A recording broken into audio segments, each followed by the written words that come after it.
Welcome to the GunChallenge.com lobby chat.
Oh.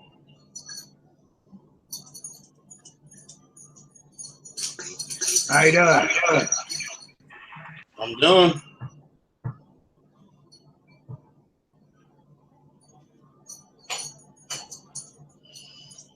So where is everybody? Wish I knew. Say again? Said I wish I knew. Oh, yeah, okay, gotcha. I think Matt does a Saturday night chat now, if I remember right.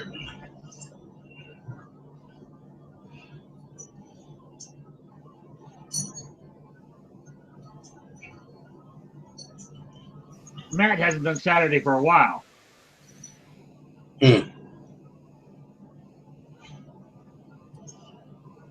Got some people.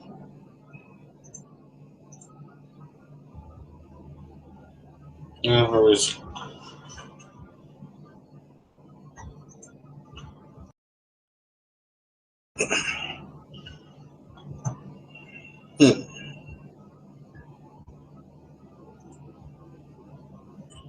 Need some range time.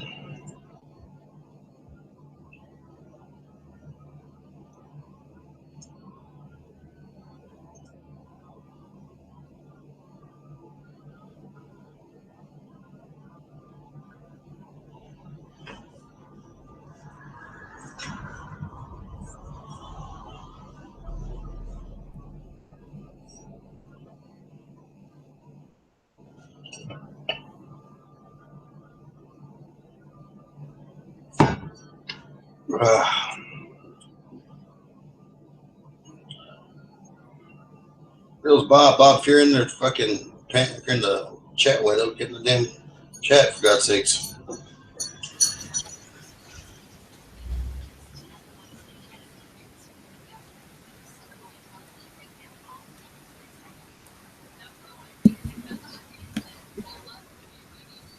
How you doing? How's it going?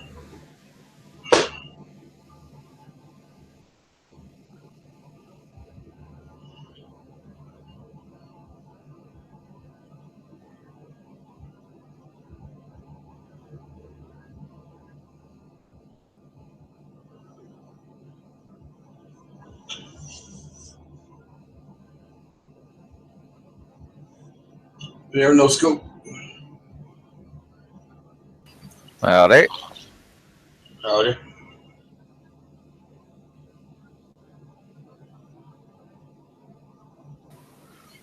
Just reading the chat. I've been away for a little bit. Right on.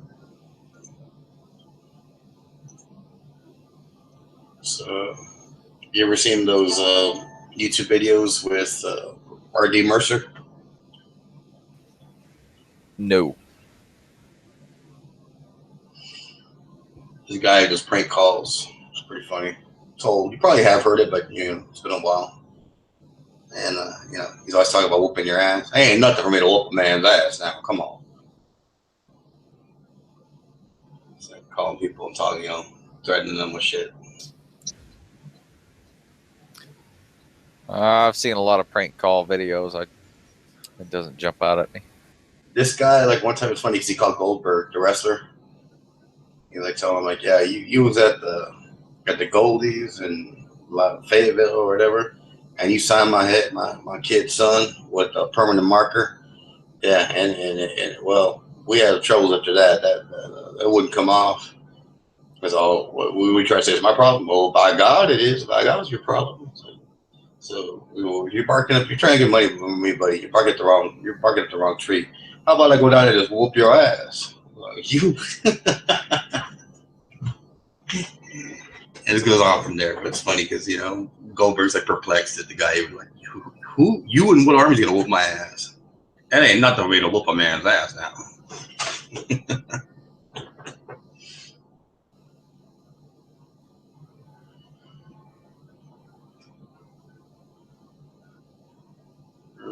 It's cold and wet all day today.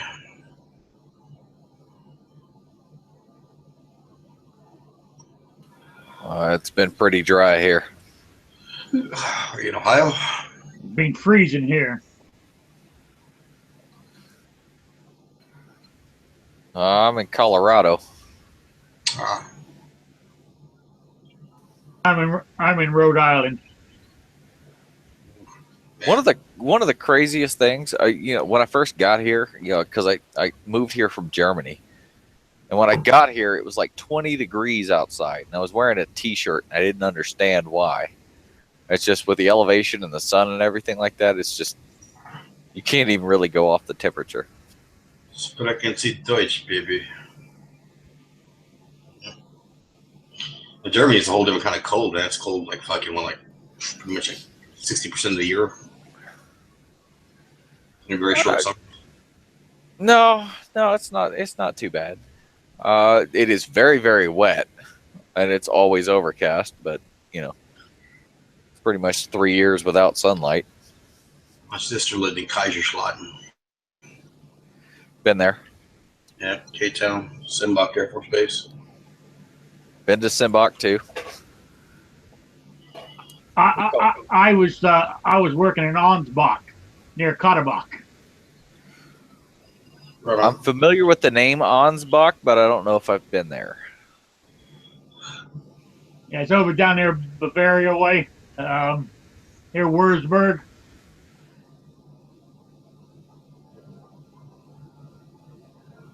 The first time I was in Germany, it was in the late '90s. I was at Ramstein, so right next to K-Town, aka Little America.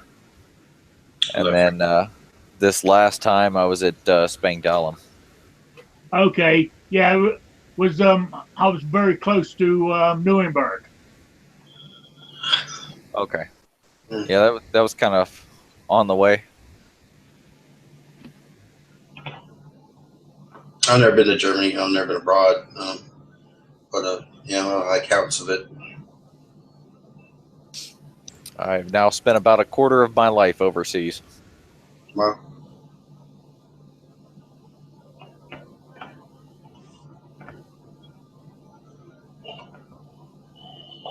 Yeah, I spent about half of mine overseas, and I'm an old fucker. all right. I ain't that old. So they say, you know how when you're old, it's when you sit in the toilet and your balls hang in the water.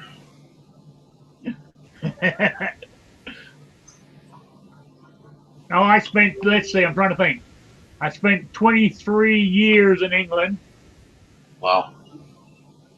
2.5 years in Germany. Then I came back to the States. I used to have a coworker of mine that kind of was from England in the Cambridge area, and I asked him once, I go, when you see movies in England, it's always kind of cloudy and gloomy. You never see them barbecue. I've seen Australians barbecue movies, but never in English. So they don't, mate. They don't. No, that's actually probably they're going to be a illegal use of fire is what they'll probably get you with if you do that, mate. No, nobody barbecues. No, not here. Oh, there. And I'm like, really? Interesting. Very rare back in the old days that they would barbecue. They're getting more into it now, but yeah, growing up they never did. They were fascinated by because my father was American in the military. I mean, they were fascinated us growing up over there. We'd have barbecues all the time. Yeah, a friend of mine, he worked for Rackspace, and he got an assignment in England in their HR department in England, and he was the only guy that barbecued it, and they loved it. They're like always hanging out with him, like oh cool man, fucking Stu's gonna barbecue again, because nobody else does, and it's not easy to find great cuts of meat over there, but he may do. Yeah, I mean, if they did barbecue, which is very, very rare, it was only for special occasions. Mm-hmm. So, what's going on, Tony?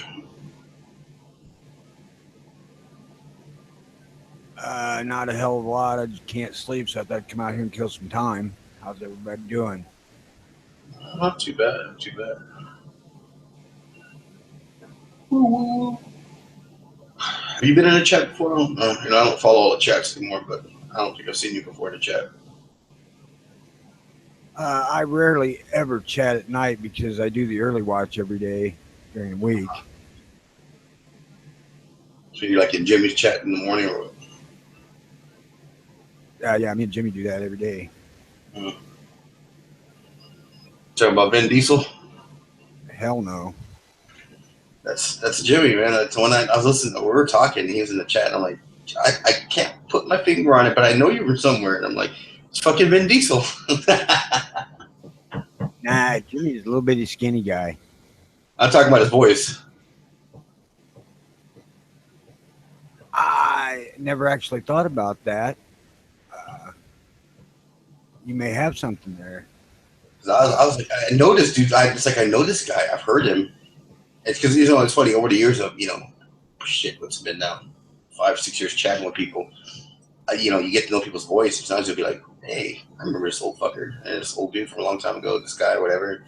And it's a different person though, but they have similar voices. But when I heard his voice, dude, you sound like somebody I know. And then that's when it snapped. I was like, fucking Vin Diesel. I was like, yeah. He and I kind of hooked up because we both come from Illinois, and I just pegged him as Chicago. So Shot town. Pinnacle by nothing. $1 bill. he was lucky enough to escape to Arizona. I'm still stuck in this son of a bitch. I mean, it's on the bucket list just to drive through there to see what the hoopla is about and maybe hit a White Castle. But now it's never. It doesn't look like that place is ever going to change much. I don't see much happening here. We got concealed carry, which surprised me, but We still got that Floyd bullshit. yeah, the Floyd's been around all my friggin' life, so it really isn't anything to me. And it costs us $10 for 10 years. It ain't like it's a big deal. Well, I mean, in Texas, you get your CHL. You don't have to register to buy a gun. You just buy one. But when you get your CHL, yeah, you do. Turn in your personal information to get your background check. Yeah, once we get concealed carry here, we don't have to carry the Floyd card anymore, but they're the same damn number. Right on. I would like to see the Floyd go away, but it really isn't that big of a deal to me because it's always been there. I don't, it takes about 10 minutes online to do the paper and get it taken care of. And like I said, it costs $10 for 10 years.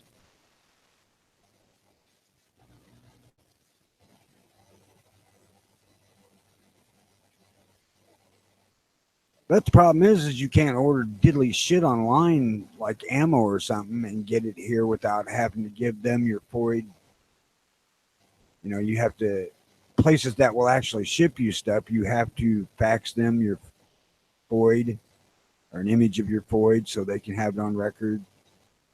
But if you're from out of state and you come in here, you can buy ammo here without it.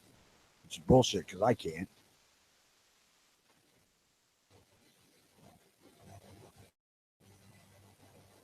Yeah, I paid about $150 for my carry permit, and it's only good for 5 years. Yeah, the carry permits cost $150 here for 5 years too, which isn't that expensive compared to some others, but it's kind of stupid that it expires in half the time the Floyd does. Yeah, that's kind of ridiculous. In Rhode Island, my permit's $40, but the only problem is I can't go anywhere else because the states next to me, Connecticut and Massachusetts, don't recognize it. Well, Yeah, Texas. I'd say a lot of states up in that area of the states don't recognize anybody's. Illinois is recognized by a lot of states, but we don't recognize anybody. In Texas, it's typically, they used to be quite expensive to get the course back in that. You were looking at We're 75 to 100, so like 75 for like a crowded class, and you would like pay more for like more, kind of one-on-one training, or at least the class. You get more less people in the class, so you pay upwards of 100. But now I've seen them as low as $40 now to get the class. And they used to make it was a minimum of 8 hours. Now it's like four, I think four-ish. And then, but you still have to pay when you go submit your license. It's $140 for the license, unless you're previous military. You get half off. Active military, it's free, and if you're indigent, they have a discount too. Yeah, that's the one thing that made it cheaper for me is, it was $150 for the straight up licensing fee, but I got to skip the classes because of the active duty. Here we have 16 hours, and it runs on average from 150 to $200. But I got to skip it because I had a state and federal carry training years and years ago, but I still had to go and pay half of it to do the shoot qualification. But it's expensive here, and I'm considering starting to offer the training for like single mothers on food stamps or something here for nothing. They'd still have to pay for the permit, but I wouldn't charge them anything for training because I oppose that exorbitant fee. Well, I respect that. I was surprised when I found out that they have an indigent discount for people in Texas. I'm like realistically, if you're indigent, can you really afford a gun? And by all legal means, but whatever. The Stone guy was telling me, I don't know if it's still the same. In Georgia, it was $40 for the permit fee, for the state fee. When I was in Georgia, they have a law that says that active duty military can carry without a permit. Which is kind of, I think it's cool, for people throw them a bone, a little hand up, whatever. But at the same time, I'm like, not everybody's proficient with the firearm just because they're military either. It's like most police aren't. Yeah. Absolutely true. And it was, that's the only part of it. So I went in to buy my first gun, 2004. And the guy behind the counter says, because you're active duty military, you don't have to carry, you don't have to go for a concealed permit to, carry concealed in the state of Georgia. I was like, okay, not going to take that at face value. So I went out looking up the laws and whatnot. And, it's official Georgia code 16-11-130. And what it basically says is that if you are active duty military, you are exempt from the following codes. And it's like 126 through 128, something along those lines. And what it basically is you're exempt from a permit requirement. You're exempt from carrying in bars, restaurants, public places like schools, churches, all those other places that are typically off limits. So I was like, okay, I don't believe this at all. Maybe I'm reading this wrong. So I called up the Houston County Sheriff's Office, and I said, hey, is it required for active duty military to have a concealed permit to carry in the state of Georgia? And they said, absolutely. I was like, well, I got this code in front of me that states, and I spelled it out for them. And they said, okay, call the Attorney General's office, and ask them. So I called them up and I asked them the same question, got the same response, told them the same stuff. And they said, okay, let us call the probate courts. They're the ones that issue out the licenses. And once we know more, we'll call you back. So I hung up with them and thinking that it would probably never called me back. They called back in about 15 minutes. And they said, you know what? You're right. You don't need a permit. However, it's suggested that you get one because, this is a rather obscure law and, people don't really know about it. So it's kind of one of those things that I took as, if I were to ever get stopped or whatnot, I would probably end up in handcuffs. But get out of it on the back end kind of deal. It's gonna ruin your day for sure.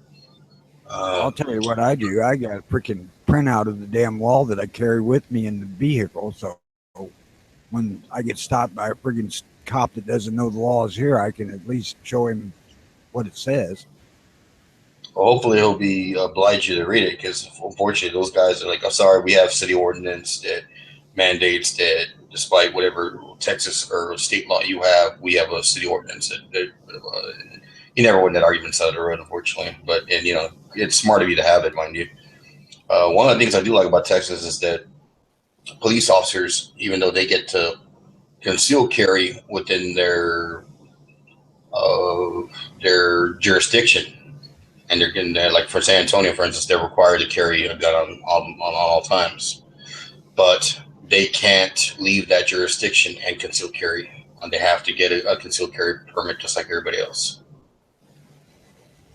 And some people say, well, that's fucked up. Well, no, because that means that they have to qualify just like everybody else and do the same thing. I think that is fantastic, actually. I do too. Just because they got a badge on doesn't mean they know how to use a gun. You'd be surprised. It's not just that. It's, if you can get a little bit of pressure from law enforcement to ease up on some of these laws, then that would be great as well. Well, I mean, it puts them at heart with anybody else who's a gun advocate and likes to carry and travels, outside their jurisdiction that they work in, that they understand what's going on. So they understand when they pull over somebody with CHL, what's going on with them, because they had to go through it. And, puts them at even playing level as far as the mindset, hopefully, instead of just thinking, oh, that old FUD mentality. Well, it doesn't affect me because I don't care about that other crap, because I have these privileges that are afforded me.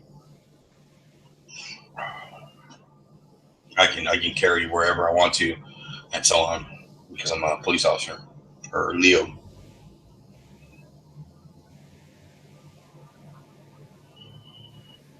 I'm all for it. Just needs to be standardized across the board. Yeah, I still scoff when I hear people say, when I never butt anybody, at the gun shop, or you hear people talking, unless I see them gonna do something really stupid, that's possibly gonna harm themselves. That's when I'm like, hey, buddy, you might want to think about that, But other than that, I mean, I hear them like, oh yeah, you know what you do? I have a buddy, he's a cop friend of mine. Yeah, you talk to him, he'll tell you what gun to get. I'm like, why? He's issued a gun, per his department, unless he's a gun guy on his own. It's just a hammer that's in the tool bag for him, with the cuffs and the nightstick or whatever. I had this one situation a while back where I had to bite my tongue. I really wanted to say something, but I was kind of like, it's not my place. But there was a guy that I was in a Gander Mountain, and a guy brought this little old lady. She had to be like in her mid-70s, and they were looking to trade in a gun. I don't know exactly what model was, but it was a Glock box. And he was basically stating that she couldn't handle that firearm, and that they wanted to trade it in for something that was easier to handle. And he was trying to talk her into like a Smith & Wesson 642 or one of those micro pistols that are really hard to shoot. And I'm sitting there going, it's like, I almost want to sit there and say, okay, would you like to go fire my 642 to see how much you like it? Because nobody likes shooting that gun. But, I just had to shut up and walk away. Yeah, like I said, unless I was at a shooting range once with my kids, they're a little older now, but back then they were like around 17, 18. We were at the range, and there's a group of chicks next to us in the next shooting lane or whatever at the pistol range. And then they're and they're like all like having fun with it. They're like talking about their guns. Oh my god, I have this pig. Like it's like they're like bedazzling their guns or whatever, all kinds of shit. I'm like, okay, cool. And realistically, probably 2 or 3 of them were lesbians. But and then I said, hey, that's a nice. One of them had like a Sig 238. That's a nice 238. It's like 238. She said, it's this model. And I go, it's a 238, but whatever. Fine, okay. She had the man hater tone in her voice, so I let it be. All right, so let's get back to shooting. And then I saw one of them got a jam. One of them had a Ruger, they got SR9, and they got a jam in it. I should have double feed. It was about to pop off, and then I'm like, and then I grab my kids. Come here, what? Come here. Let's go over here to the left for a second. They're like, and then the chick looks at me. What the fuck's your problem, dude? Why are you walking away? What's going on? I'm like, we're cool. No. Tell me, what am I doing wrong? I go, if you accept my advice, I'll help you out. But it comes with no strings attached. You have to, I'll help you. But okay, and so then I helped her clear the jam and showed her what's going to happen. I told her the potential of the issue she's having, and then told her like, this is it can get bad real quick. And she's like, and she looked at her friend, bitch, why didn't you fucking know? I'm like, you should go with somebody who knows what you're doing. You go to the range, man. And especially, if you're not an experienced shooter, I know how to clear a jam. And then they were appreciative after that, but before then, they were all fucking looking at me like I was a devil.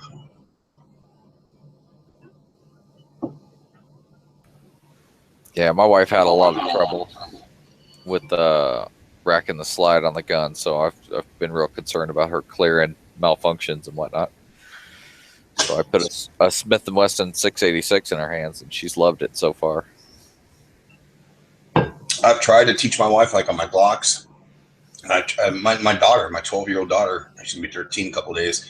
She can rack any of my Glocks, any of my guns. But I told my wife that technique. We cross your arms, you push them against each other. Put the grip in one hand and slide in the other, and just kind of cross them to try to get more leverage.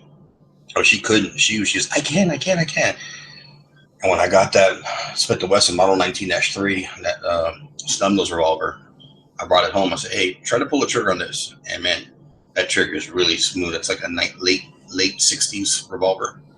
And the trigger is super smooth on it. And she was like, click, click, click, click, click. And I was like, yeah, that's probably a gun for you then. Yeah, the first time I put a 686 in her hands, she just kind of looked back at me and smiled. It's like, yep, score it.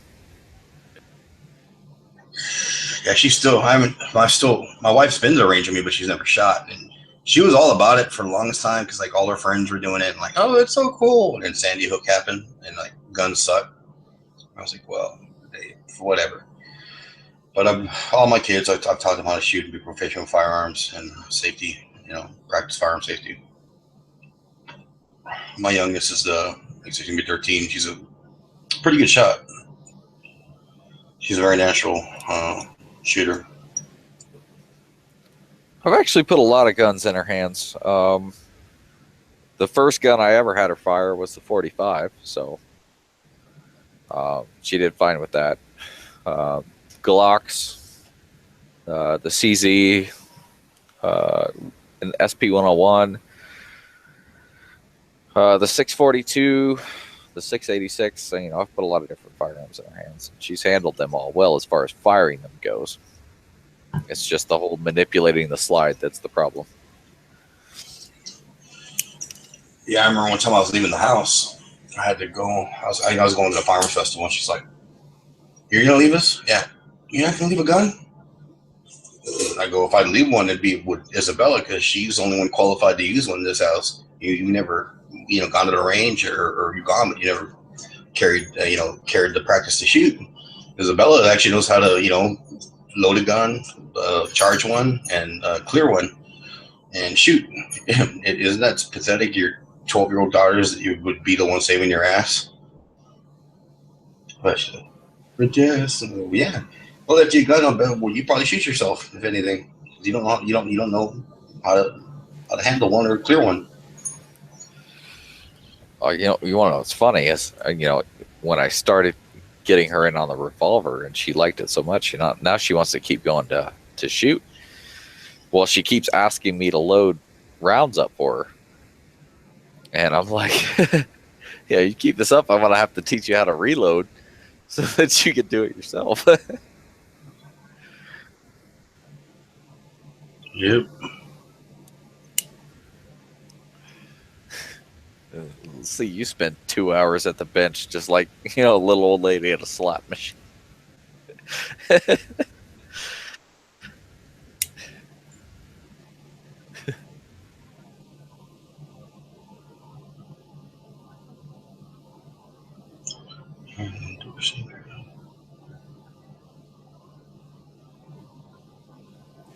Yeah, but when I'm reloading for volume, that's the image that I get in my hand is that I get in my head.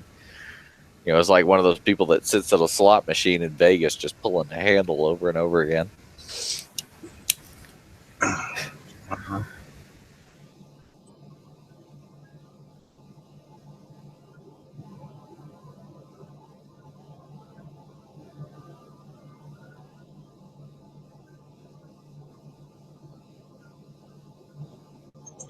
Well, I see Guru's comment there, but I've been told that because when I was in the last class I took, law enforcement officers in there and even the federal agents in there that were taking the course because they didn't have the ability, they couldn't carry outside of their job scope, whether they're afforded in that area. So I made the statement. So he's saying that there's a thing called the Law Enforcement Safety Act. In the United States, Law Enforcement Safety Act, enacted in 2004, allows two classes of the persons to qualified law enforcement officer and the qualified retired law enforcement officer to conceal carry a firearm in any jurisdiction in the United States, regardless of state laws or local laws, with certain exceptions. Again, there's that federal law can always be trumped by any state law, so that's just the way it is. Federal laws are in Texas, and for instance, we have the law to get the ability to open carry a rifle, but in the city of San Antonio, you can't. So there's always these little provisions and other laws that come up and shit that happens that they don't allow that. So I mean, I wasn't saying out of malice, but that's what I was when I was in last class. There was, I think, 2 border patrol agents, 1 customs agent, and I think there was 1 law enforcement officer in there that was taking the course as well, because he wanted to be able to carry in either state without any restrictions. I don't know. I'm not doubting you that obviously this is a real deal, but it's from the horse's mouth, man. Where I heard that shit wasn't my blah blah blah blah. Me guessing or taking shits in the wind, or whatever. I want to chime in on that training should be required as stupid comment that was made earlier. So, my last trip to Afghanistan, there was an incident where somebody was shot in the foot in the chow hall because there was a guy that was, grounding a chambered rifle and ended up, discharging that round into somebody else. There are the number of training exercises that I've been on where, people have misfired or accidentally fired or negligently discharged, however you want to look at it. There was a guy in Afghanistan who decided to check and see if his M9 was cleared by pointing it at the floorboard in his moving vehicle and pull the trigger. It, of course, was not clear. The number of times that I've had to go through weapon status checks because people were screwing up, training is valuable. Training is... I'm kind of on the fence of whether or not it should be required, but I have seen enough to realize that if you have somebody who has never handled a firearm, that makes them a very dangerous person. I feel you, because I've heard that argument before, and I agree with it. That you don't want anybody mandating or pushing it on you, but it's within your own. It's within your own, common sense, and within your own, safety, and for anybody around you, for you to get some training if you don't know anything about guns. I learned from people, luckily from some kind of me. I wouldn't say experts, but or advanced people, but that had basics down, and they showed me, here's what you want to do, here are the rules at the range, and so on. A little tip here, a little tip there, and and then watching YouTube again doesn't make you a gun expert, but I learned from a lot of smart people on there as well, on how to clear jams and so on, and this and that. But I mean, it's all real time experience, realistically, when you're at the range, or when you do get a jam, or you have an issue, broken extractor on 1911, had done that, and so on, and other shit too. And experience is key, but I definitely recommend getting some training, whether it's a class or going with somebody repetitively that is really out there, knows what they're doing, and can teach you solid fundamental gun safety, and maybe some drills as well. Yeah, I just remember this one instance out, and we were doing a training exercise. We had blanks with blank firing adapters, and there was a guy that discharged his weapon inside of a tent, which is usually a rule not to do. And then in that case, it was a rule. You don't fire from within the tent. And so he got his weapon taken away. He was issued a hammer. And he had, we called him Gallagher, and he had to cock his hammer and yell "bang bang."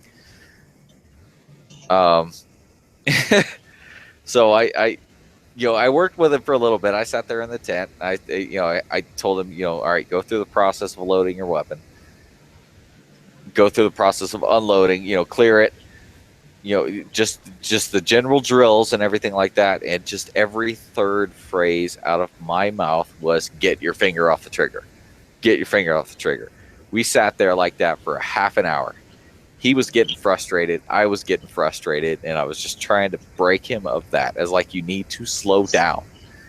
Think about every step that you do. Get your freaking finger off the trigger. And he couldn't do it. There are some people that just have the hardest time getting over that. Well, I mean, I can hear you on that. I've never served in the military, but I've heard stories of people when they go through like training in the Army for throwing grenades, and there are people like, well, this is stupid. The stuff they have to repeat repetitively over and over again. I have the grenade. I have the grenade. I have the grenade, and so on. And they're like, why is it so stupid? Because some dumbass. The military doesn't discriminate, on intelligence. Some dumbass fucked up to the point where they had to make this a mandate, and as part of your training, that you have to do this to make the communication exactly clear what you're doing, what you aren't. And I've still heard the stories of people telling me that, even after all that training, the guy fucking froze, and they had to pop the grenade out of his hand and throw it over after he pulled the pin and dropped the spoon.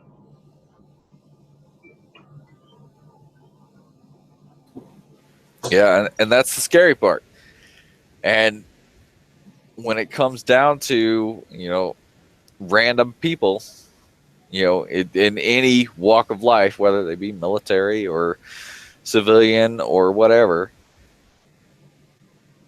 they may be able to handle a firearm just fine, but when you put them under stress, that's when the flaws really come out. Training. That's why training is a big deal. And I'm kind of like on the side of training should be, mandatory. Just for that reason. I mean, like up here in Rhode Island, you have an efficiency test. You have to, shoot 30 rounds at 25 yards and score minimum 195 out of 300. Oh, I couldn't care less if you could hit the broadside of a barn. The what I'm getting at is the safety aspect. Can you get over handling that firearm without doing anything so incredibly stupid that you are putting yourself or your loved ones or your neighbors at risk? Well, I think it was, I forgot who I heard that quote the other day. Somebody says, like, there's people that say they've never had negligent discharge, and there's those who tell the truth. Because I think anybody at any given time, I heard people say, I've never had one. I like 3, dude. But luckily, I'm still around to talk about it. You know. And and that's what it boils down to, is if you understand those fundamental safety concepts, you keep that weapon pointed at a safe direction at all times. You keep your finger off the trigger. If that weapon were to go off, nobody gets hurt. Yep. I mean, I was always adamant with my kids when we went to the range. I'm like, hey, it's a go or no go situation. You fuck up, you get one warning. The second warning, your ass sitting down, and you're loading magazines. That's all you're gonna do the rest of the rest of the day.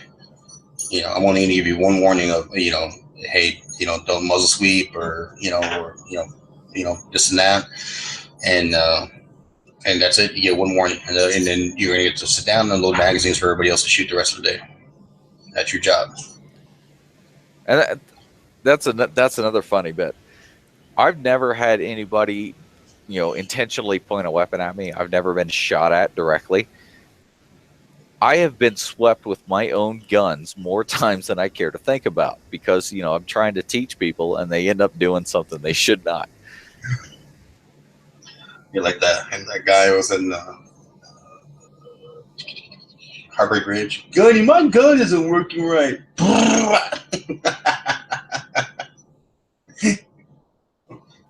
One rude awakening, and this is a huge mistake on my part, was I fired off a magazine out of my SIG, and I loaded another magazine, dropped the slide, and handed it to the guy next to me. We're both military. I'm sitting there thinking, okay, this guy understands basic safety. This guy takes this pistol that has no manual safety on it, with the hammer back, puts his finger on the trigger and does a complete 360. Sweeps me, sweeps everybody at the range with this thing. It's like, what the are you doing? And he's like, what? It just, it drives me nuts. I had this one guy who was having trouble qualifying. He was having trouble getting his M16 qual. And I took him out of the range. I handed him my AR. And I started watching what he was doing. And I was like, okay, it seems like the fundamentals are there. It's just you need to get some trigger time. So I had him fire a bunch of rounds downrange, and then later on I handed him the SIG, and he did the same thing. He fired a couple of shots, and he looked back at me, and he's like waving the gun around in the air, and I'm just sitting there flinging my arms, just point it downrange. Some people just don't get it. And good part that came about that is the guy that had trouble qualifying. He was like 4 or 5 shots off of expert. So, yep. Granted, expert in the Air Force is not really hard to get, but When I was taking my first concealed carry CHL course, they were telling us that they had this old man that showed up, and he did all the written part fine. I don't know. I guess he had some fucking Coke bottles he had on him he could do that with. But when he got to the range part, and after they got back, past they started for 5 yards and moved back and on, and then he told the instructor, like, okay, just point my gun at the target, sir. Point my gun at the target. I understand, sir. Well, you couldn't see. You couldn't see the fucking target. You know, damn, dude. That dude couldn't see, you know, after X amount of yards. I don't think he qualified.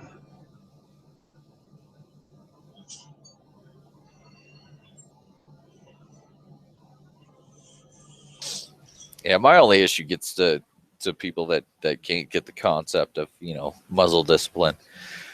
You know, the folks that just, for whatever reason, they just don't really understand that there are other people around them. And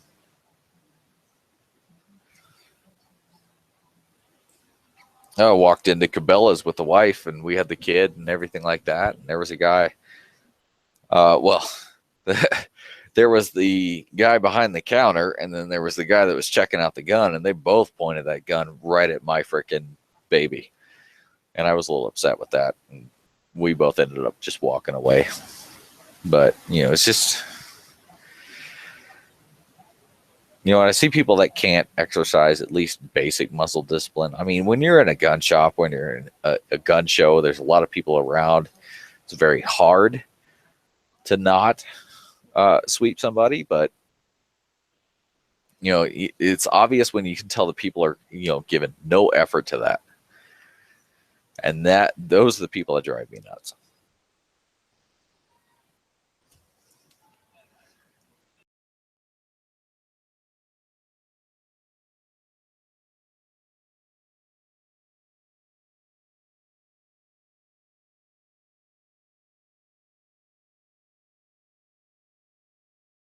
Sorry, but have any of you guys had a chance? I see there's a new Spark, Vortex Spark. It's called AR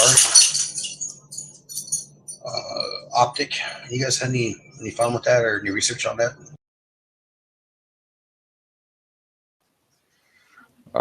My most recent optic is a SWFA, so I haven't messed with a Spark or any Vortex optic.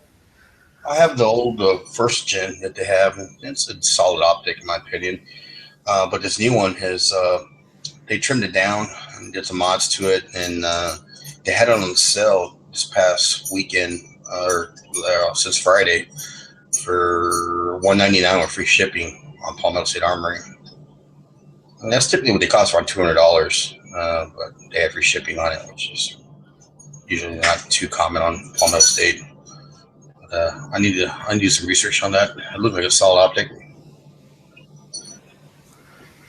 Oh, I paid enough for the EOTech. I think I'll stick with that forever.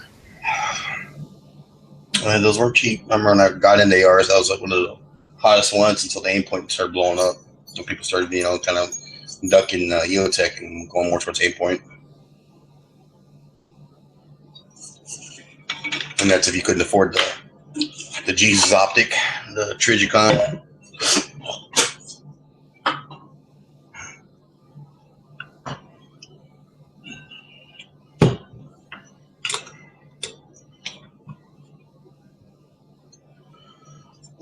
So what's going on?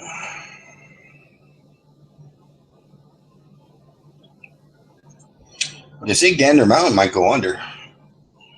They're filed for bankruptcy.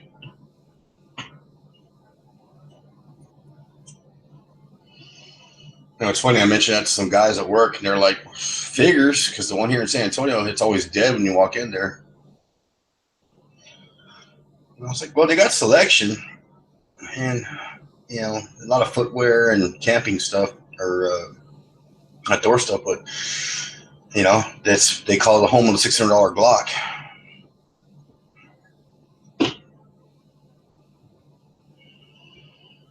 And if that's all you got in your area, I can see you appreciating their services and their storefront.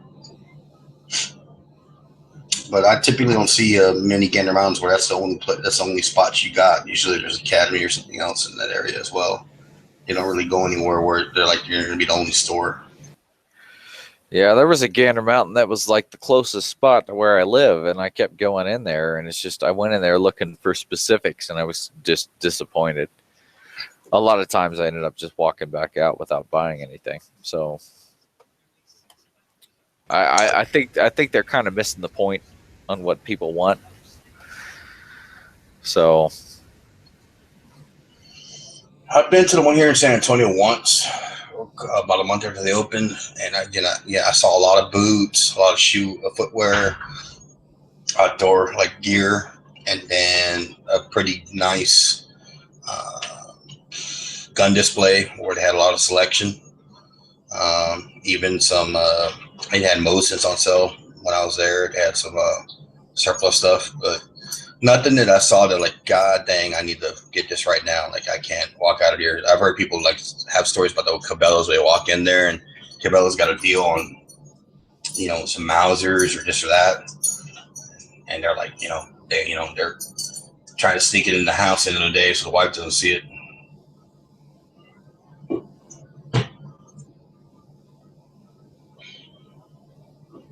I've never been to Cabela's though. We have one the closest one I have to me is in Buda, which is about an hour and a half drive outside Boston. I went to buy that chronograph, and the Cabela's that was up north, which is a further drive, is the one that had it in stock. That was a nightmare of a drive. I don't like going up there.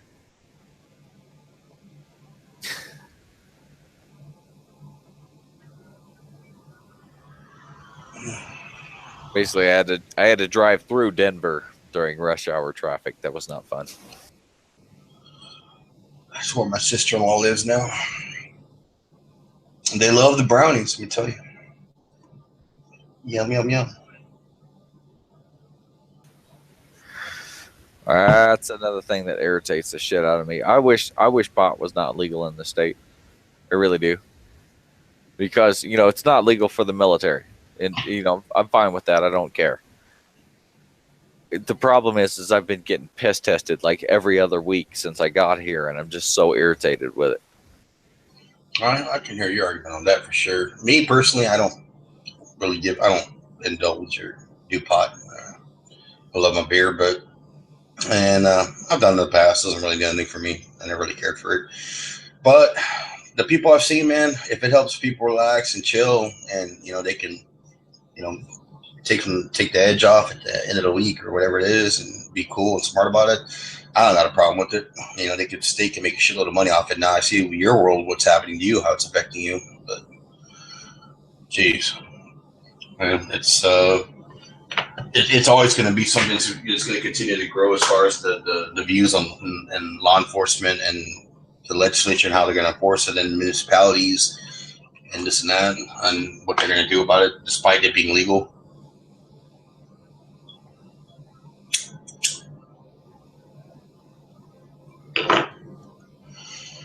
That's the odd part, is that my brother-in-law lives in Seattle, in Washington, where it's legal now, and they just moved about 3 years ago to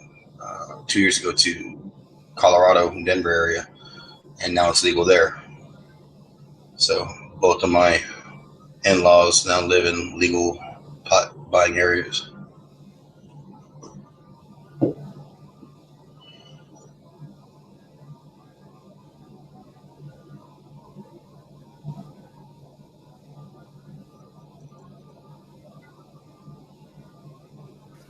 I'll be back. Right on.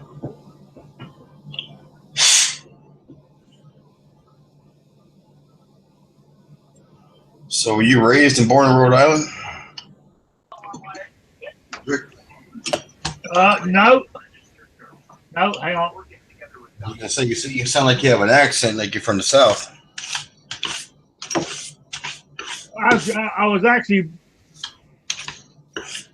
I was born in England. As I said, my father was in the military. My mother was English. Uh-huh.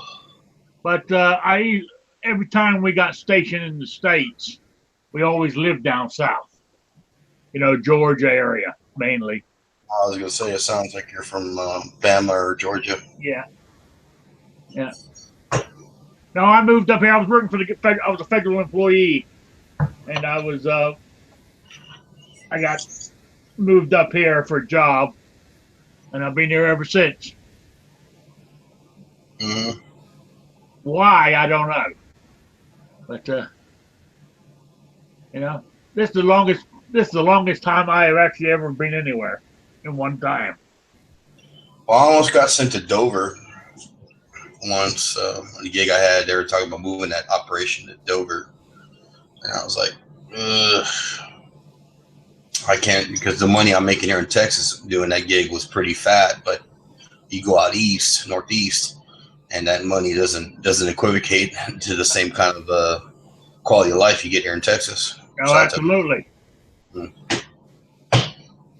Yeah, you can tell somebody you're making $100,000, but you're the same guy who's guy making 40 grand here in Texas, because all the cost of housing and parking your car and so on at work. Yeah. That's what I'm thinking about doing now, because last year I had a major accident at work, and it turned into other stuff. Anyway, I'm on disability now.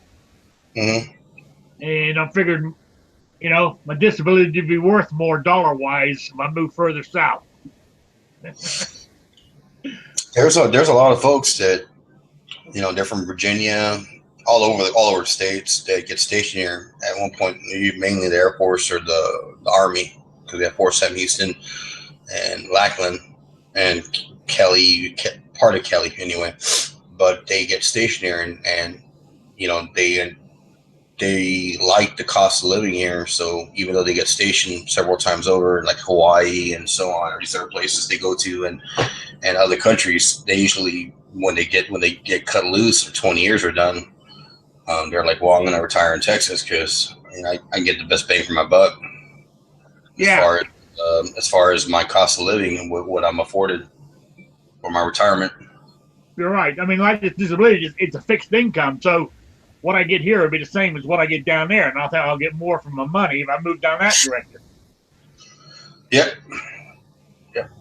I have a brother-in-law, or ex-brother-in-law, my sister's ex-husband. He lives out there. He works for the CIA, and he lives in the Virginia area, colonial part, and the homes are just filthy expensive, but he chose to live there. Yeah, that's what it is.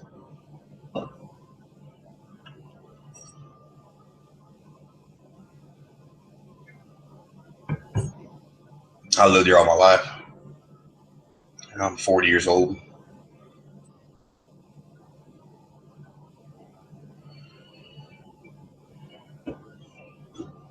My actual stepdaughter lives in Texas. She lives over by Fort Hood. Colleen? Yeah. Her husband was in the Army. He got out and they just stayed there. I've never been that neck of the woods. I know it. I've driven through there, but I've never done anything in that area. I've been a little bit. I've been all over South Texas and East Texas, West, East, but I've never gone that far north, like Amarillo. I've been to Lubbock. I take that back into Lubbock, which is kind of north. But that's the only part I've ever been is the top of Texas, for the most part. Never had any business drawing me out that way.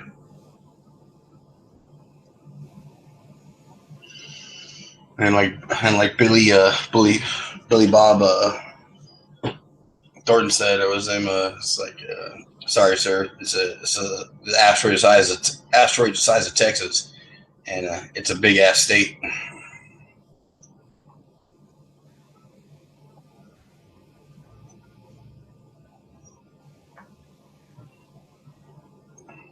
Now the other guy, what's his name? Matt from Never Enough Ammo. He's out in he's in the south, but he's more southeast, I guess you would say. He's over there by the border by Matamoros, which is Brownsville. He's in the Brownsville area, kind of. Okay, I know where that is. Yeah. South Padre Island, kind of heading a little more east, southeast.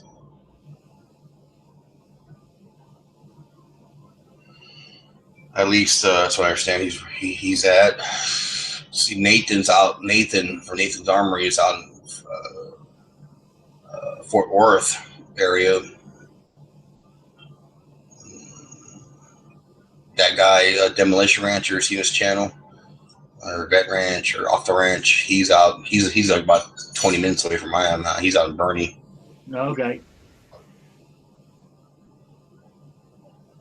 I don't know of any.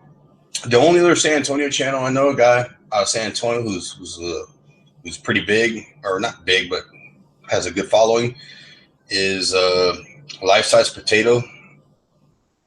I don't know if he's still in San Antonio, but when he started making videos, he was, and he does a lot of exotic guns.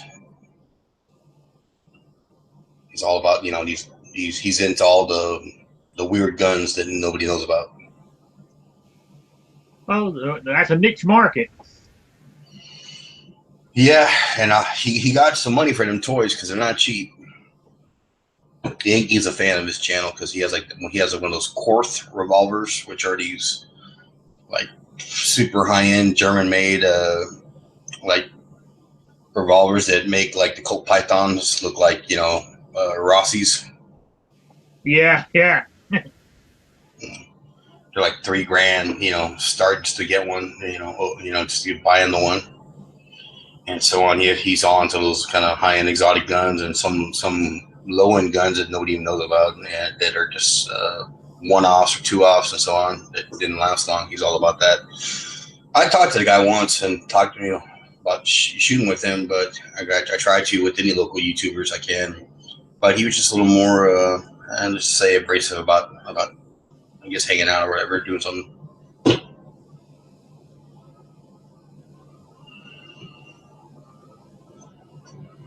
Which is not cool because you think if you're in the local area, you want to get to know your local YouTubers and at least network with them.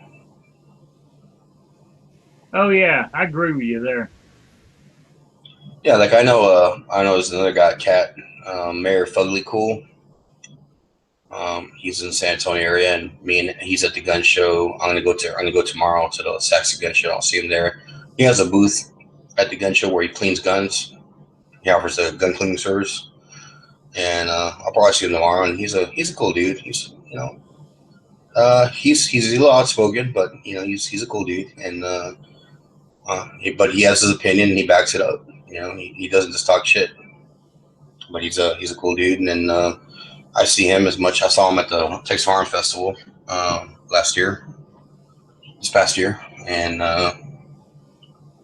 the year before that, the last 2 years, I've seen him there.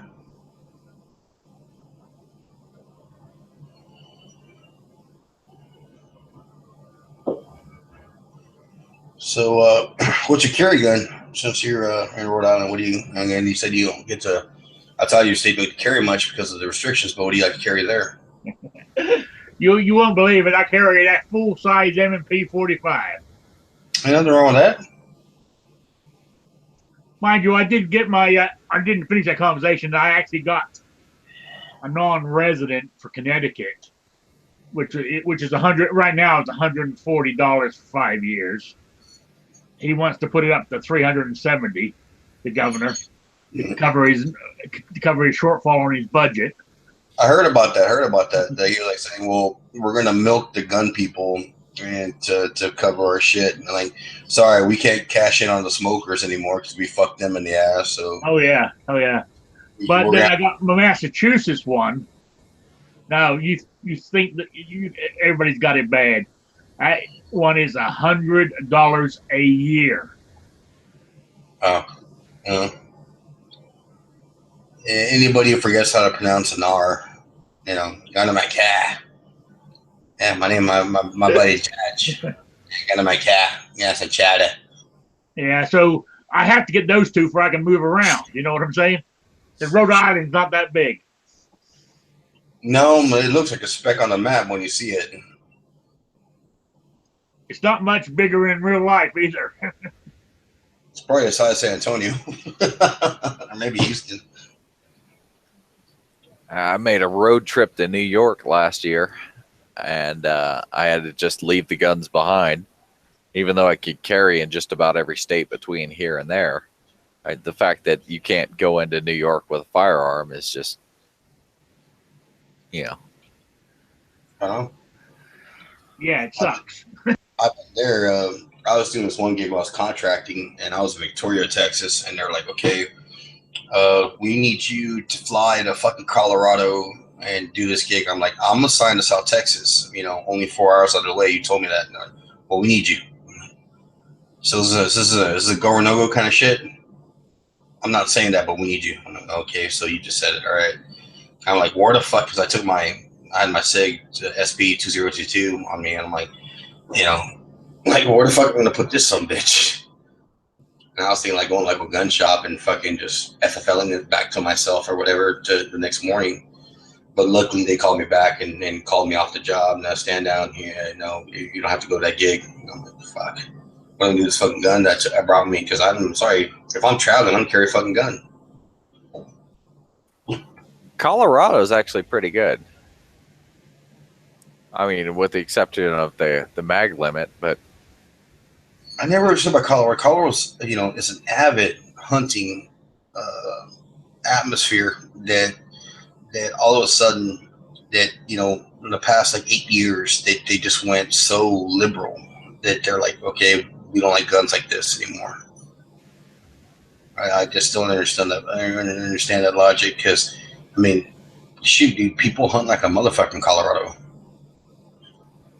yeah, you know, the magazine limit is the only real issue that I've run into in Colorado.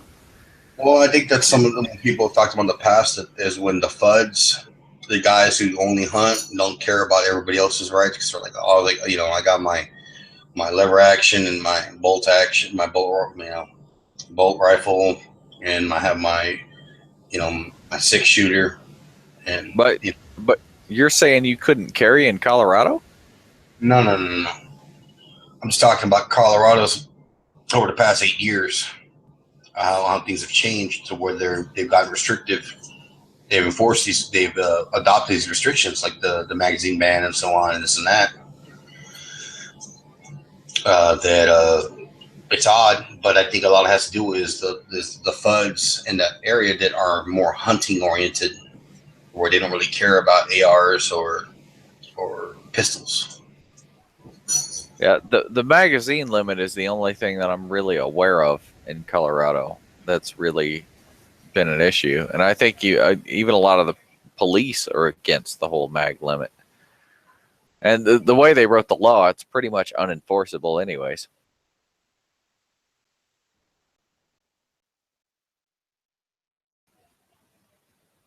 So for them to ding you with a 16 round magazine, they would have to prove that you purchased that magazine after, what is it, 2013, something like that. Yep. So I mean, a lot of the cops have pretty much said that we're not gonna enforce this. And there's a lot of gun shops in Colorado that you walk into, and they have 30 round magazines on the shelf. Basically, you take that magazine to the register, you buy it, they open up the package, they dismantle it, and sell it to you as a rebuild kit. That's how big of a joke that law is.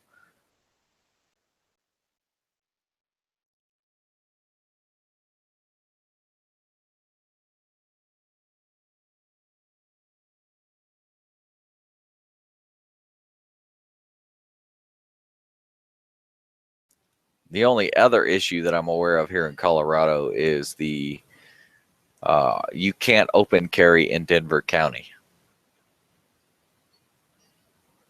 or the city of Denver, one of the two.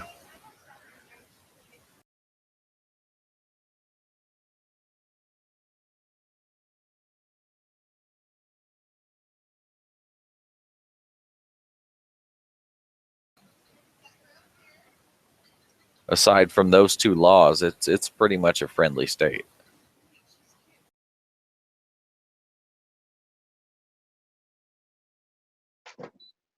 Well, see, I got accustomed to wearing cowboy boots Colorado wouldn't work out for me unless they're insulated.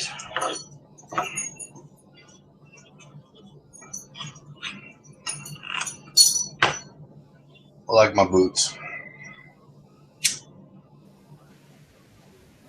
I think Texas is actually worse than Colorado. Well, Colorado, you got snow, so you can't be walking around in 6 inches of snow and boots and not expect your feet to fucking freeze or cramp. Well, I mean, when I'm not at work, I'm pretty much wearing a pair of Justin boots or a pair of Red Wings. So even in heavy snow, I tend to keep my balance all right. Yeah, my favorite pair of boots I wear to work. I switch off for 2 pairs of Ariats for work. I have a pair of Twin Llamas I like as well, and then 2 pairs of Lucchese's. Those are more like going out boots.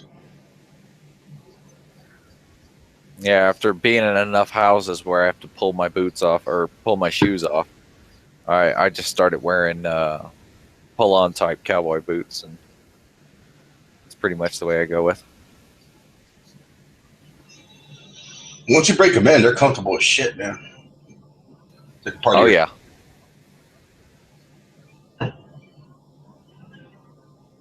Then I had to, recently I had to buy a bunch of shit again to, clean them all up. A kit. I had to build up a kit. Yeah, I'm gonna have to take some wax to the Red Wings here soon. I got some black, pull-on types, and they're getting a little scratched up. I bought those specifically for the motorcycle. Put some mink on them too. Some mink oil. It helps. That would help with what specifically? Water resistance. Helps you waterproof your boots if they're not waterproof. I've ridden through some pretty heavy rain on those boots. They've held up quite well. The Justins, they're kind of like a suede type boot, and they'll soak through after a little bit. But the Red Wings have been fine. Oh, Red Wings are solid boots, man. But it was a tip from my friends, like, hey, you want to, you got natural leather boots that aren't stained or finished. I mean, they are, but they don't have that, like ropers or some dress boots. You want to put some mink oil on them, and put the mink on it. Give it a good coat, and then put the hairdryer on them, and it'll just melt into the boot. Give you a layer of water resistance. Help preserve the boot about once a year. I almost want to do that with my work boots. I have the Ariat boots. I have like 2. One's the quick draw, and then I got the other one, which is these. It's called the Maverick, and those are composite toes. And, I am absolutely pissed about my work boots. So what is it, like 2003, 2004? The Marines came out with their MARPAT, and they got rid of the BDUs. And then like a year or 2 later, the Army decided to follow suit, and they came out with their ACUs. And through all this, it started what I call the freaking great military fashion show, where everybody's trying to make their own little fancy pattern, which, in my opinion, the Marines are the only ones that got it right. So the Air Force came out with their ABU, and in the process of which they decided to go with this foliage green boot and sock. And it makes it so hard nowadays to find a decent pair of boots and a decent pair of socks, and it just pisses me off to no end. My wife was like, why all of a sudden you're starting to wear, have some boots? I go, I wore them as a kid, man. When I was 18, that's all I wore. I had a pair of lizard boots and a pair of Twin Llamas work boots, and that's all I wore. for like 3 years straight. And I just, when I got into the whole being a dad and, at a young age and this and that, everything goes to the wayside.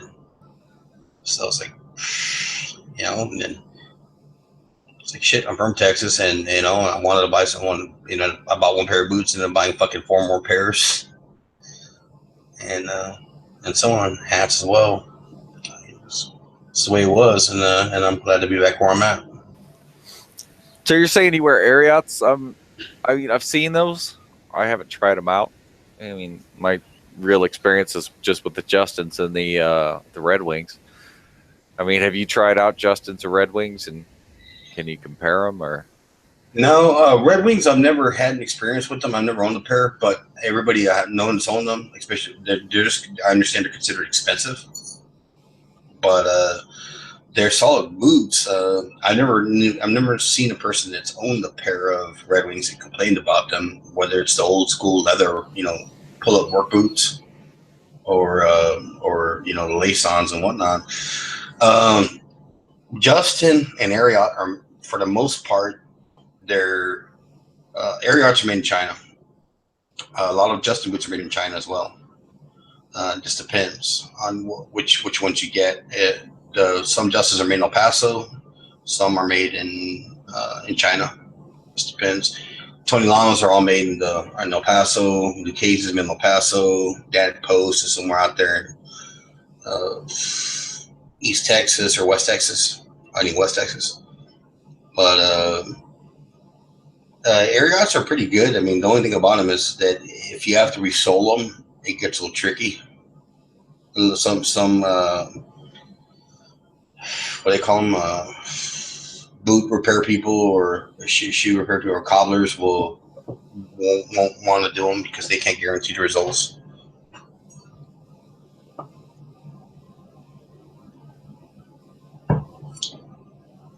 But I like about having that many pairs of boots. You can switch through them because you don't want to wear the same boots every day. You want to swap through them to expand the longevity of the boot.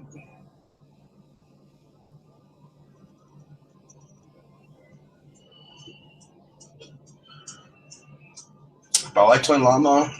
I like Ariat. The cases are nice. You're going out. You want a nice show boot. I wouldn't consider them a work boot.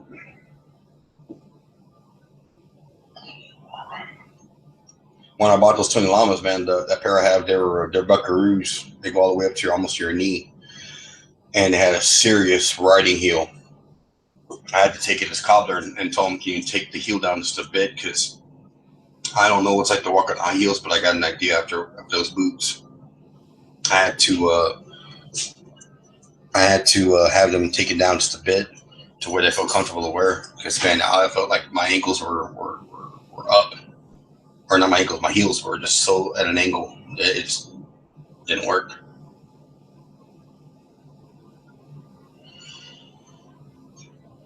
But those boots were designed for riding.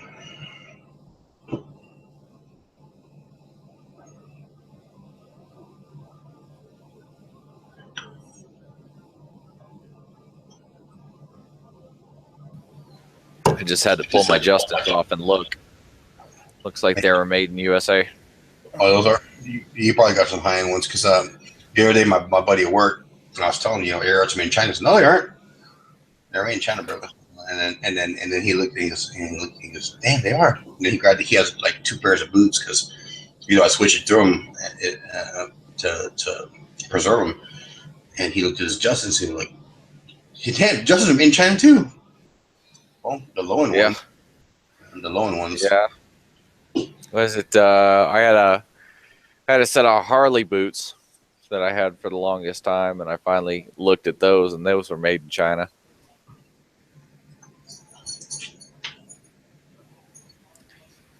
So yeah, it's hard to find something that's not made in China nowadays. Well, bicycles, for instance. I don't really have a topic we're talking about, but I had my 1988 GT Performer bicycle I kept all these years. I rode that deal. I was about 17, And when I was doing some research, and like some dudes are selling those things $800, completely restored or intact. And mine had some scuffs on it and this and that, and I couldn't ride it anymore. No, the kids were gonna ride it, and there's a guy local that says I buy bicycles, and I contacted him. He's like, "Hey, you want to buy some bicycles?" Like, yeah. He's like one of the last, because they don't make any more bicycles in the States. All of them are made in China or overseas. Very few, only custom bicycles are now made in the States now, and they go at a premium for that shit. You're talking like upwards of at least $1,000 on up for a bicycle like that, and that's the entry level. And yeah, he was like, "Shit, I'll buy the bike off you." He gave me like $250 for it because he was gonna fix it up, refinish it, and probably sell for about $500 or $600. Yeah, I'm hearing the same thing about rifle scopes nowadays. That the glass is all pretty much coming from China, with the exception of a few. But What's funny, I remember when I was a kid that people used to talk shit about Japanese stuff. Japanese was crap. The Japanese stuff, in the early '80s, like the late '70s, early '80s, Japanese is all crap. That's because it's not made in America. And then now, like the cheap stuff that comes out of Taiwan or Singapore, and not even China anymore, because that many gens have passed over to these, or Vietnam. That's where all the slave labor, if you will, or sweatshop stuff comes from now. They handle these people, getting paid next to nothing making that stuff. Japanese products are considered high end now, as far as their quality control.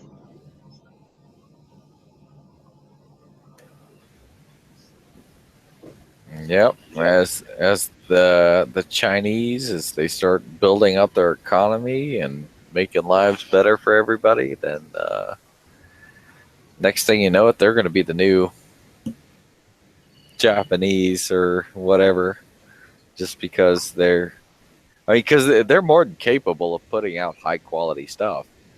It's just, they're contracted out on the cheap as much as they can, and that's when the quality control and everything like that goes to the wayside. Yep. I mean, when you think about it, anybody can build a piece of crap. So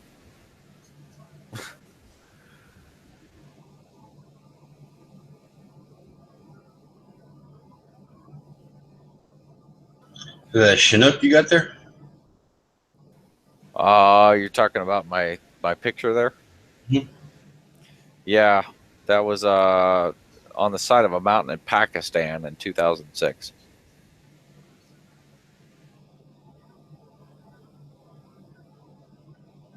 I thought those were the ugliest. No, I take it back. That Marine helicopter, that one with the big ass hull on it, I thought that was the ugliest helicopter ever.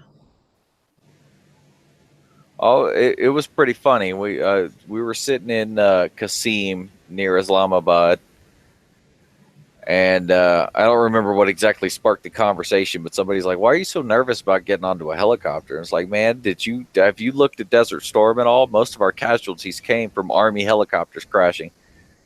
Black Hawks.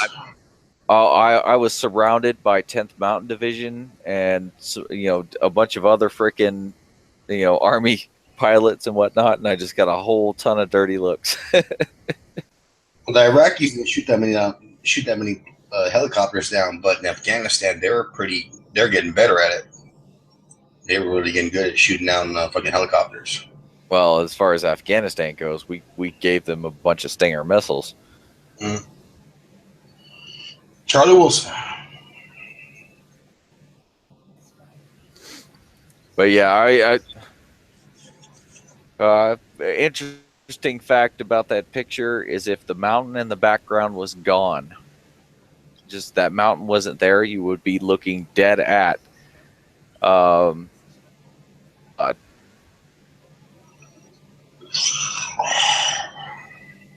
I was about 13 miles away from that compound right about the time the sumbitch was moving in.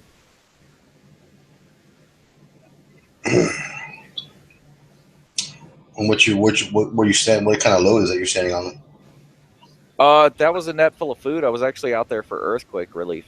A few months after Katrina hit, a real bad earthquake hit northern Pakistan. You know, it killed like 70,000 people or something along those lines. So So I was out. a bunch of McNuggets in there. It's like rice, flour, things like that.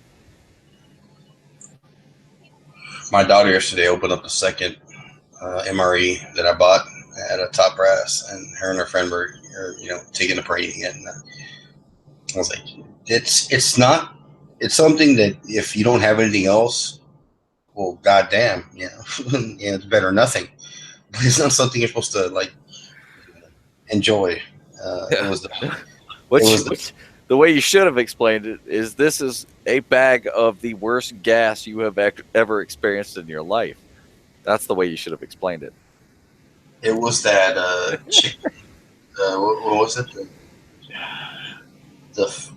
Shit. I can't remember the name of that. No, it wasn't chicken. It was this Foetta, something Foetta. It was Italian Foetta stuff, whatever it was. I don't know what you're talking about, but if you said Country Captain Chicken, I'd be like, what are you trying to do to your kids, man? That shit is not right.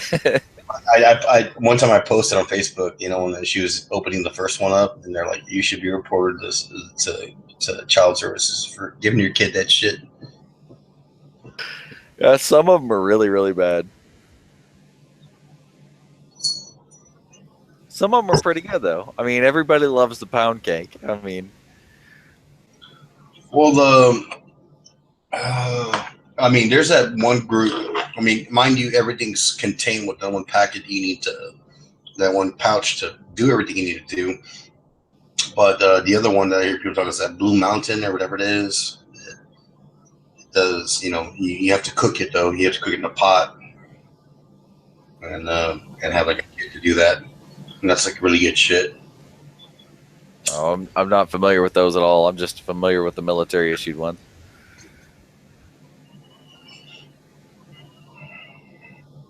Which, of course, every single time we're out on an exercise and they're like, okay, it's time, it's MRE time, and they go handing out your MREs. As soon as, they wait like 5 minutes or so. And as soon as you've started cooking your, you use a little chemical pouch and whatnot to cook your food, that's when Op 4 attacks. Sons of bitches. Oh, my dad was back in Nam. They didn't have those. They had those, what they call K rations, C rations. Yeah. Potted meat, pop open. Yeah, I came in after that, so.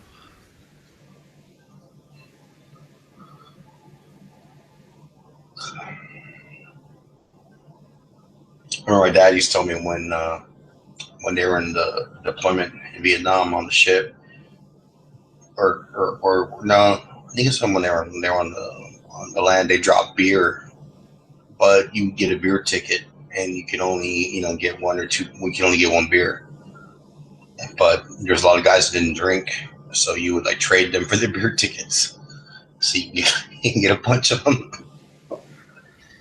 Oh, that still happens today. There are some places out there where they limit us to like 2-3 beers a day, something along those lines. And there are people that will go and they will buy beers for other people, and folks get into a lot of trouble for that. But yeah, it still happens. Some things never change. Hey, well, there's a will, there's a business, if you will. Yes. Oh, there's a lot of instances of people taking like juice out of the chow hall and trying to turn it into some sort of like jail type, hooch. Yeah. Folks get in trouble for that too. Anything we're doing right.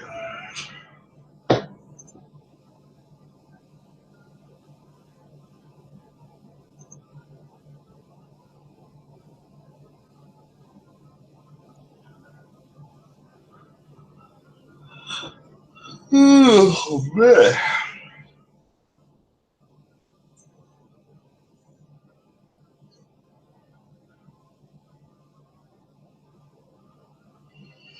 Where are the gun champs people tonight?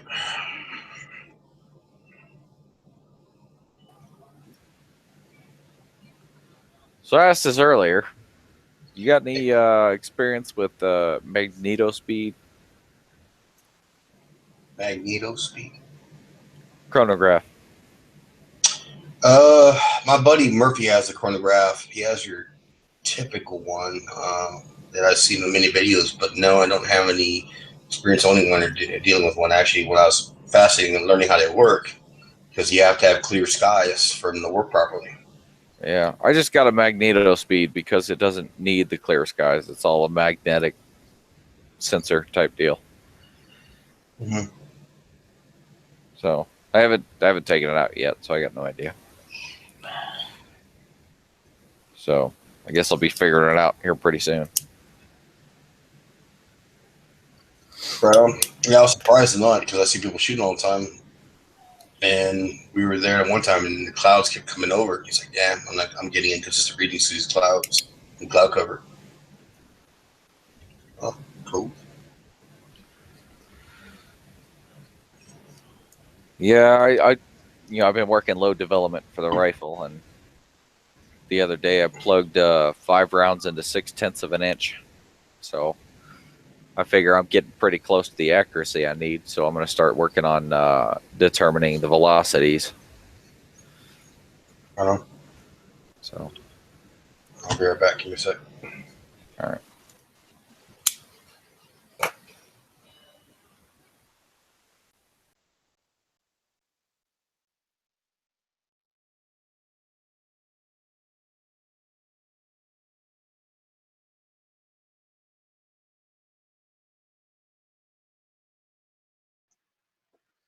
Definitely a quiet night tonight. Of course. I was expecting to see some people by now.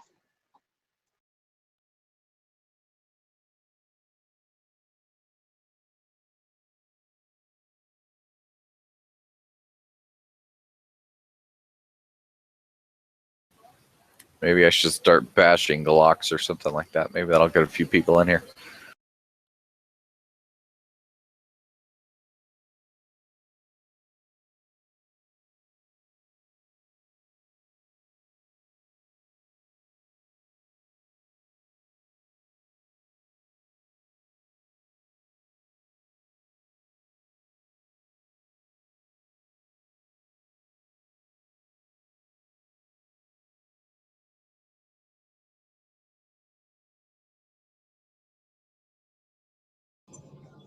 Let's go read hell and Rhode Island.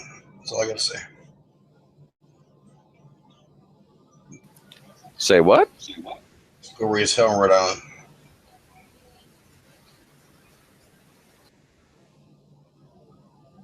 What about Rhode Island? Let's go raise hell over there.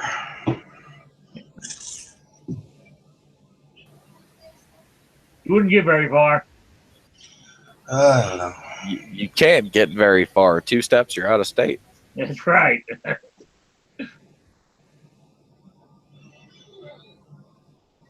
It's the only state you can ride around all day on a motorcycle and never run out of gas. I guess that's probably the size of Houston.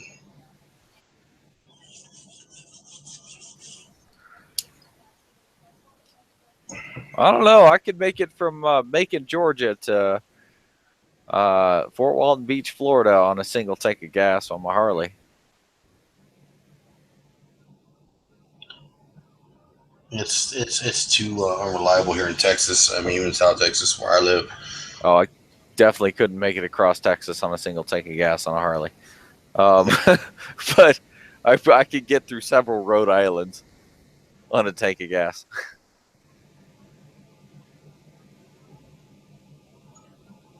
I want to get a bike one of these days, but I want to get back. I want to get a truck again. First of all, I traded my truck to get a car when I was switching jobs and starting over again in the same industry but a different genre. And Shit, you know, you don't look good wearing a cowboy hat and boots, hopping on your Honda Accord.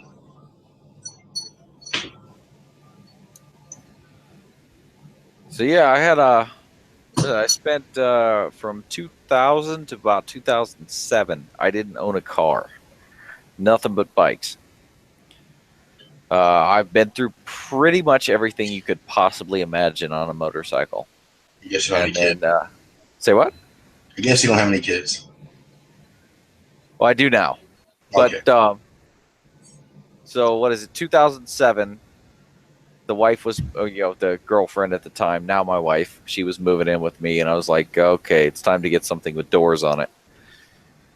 And I traded the bike in, and then 2013, 2014.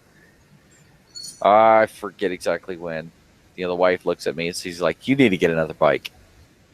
You were happier then." And it's like, okay. So I've now got my current ride. That sounds like a nice wife because my wife can give a shit less. I want what I want. I remember last time she's like, how come we can't get a new SUV? Because I don't want a fucking $600 car payment. Thank you. My vehicle works just fine. You know, it takes me here to there, and it's not old.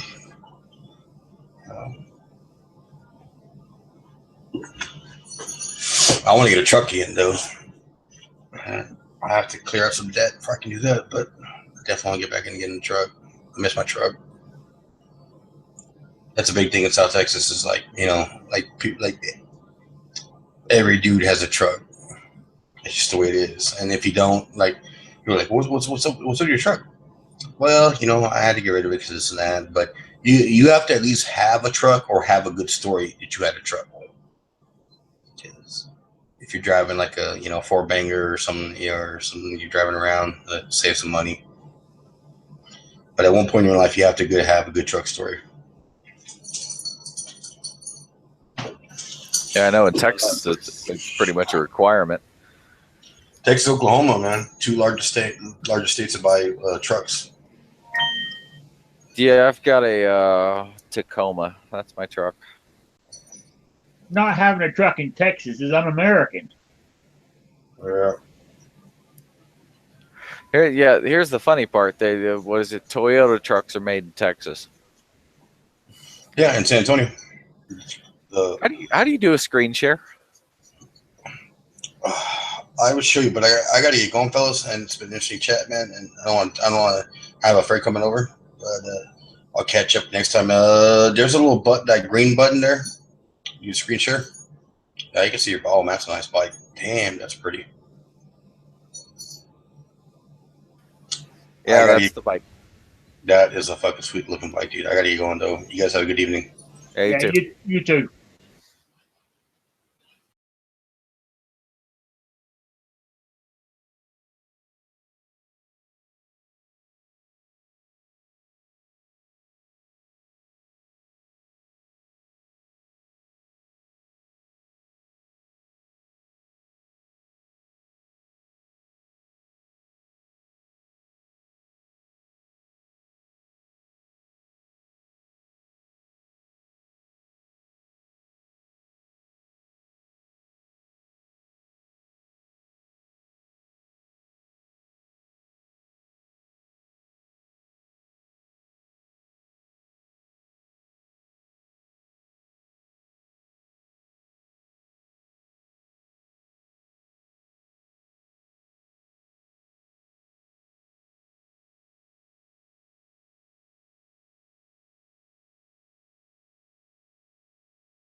My gun channels page just froze up.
I'm nervous too. What are you nervous about?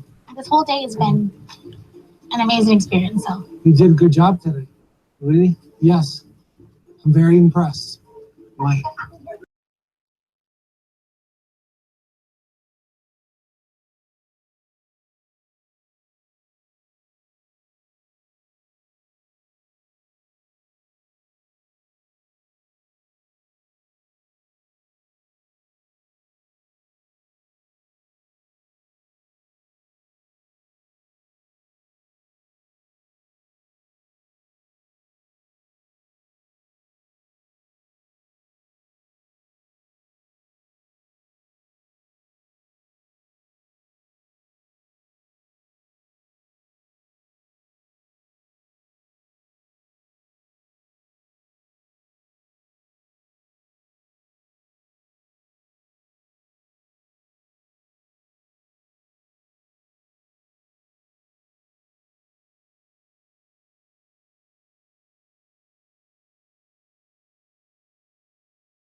You hear me?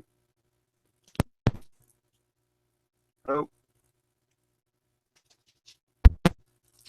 Yes. can you hear me? Prepare Yeah. for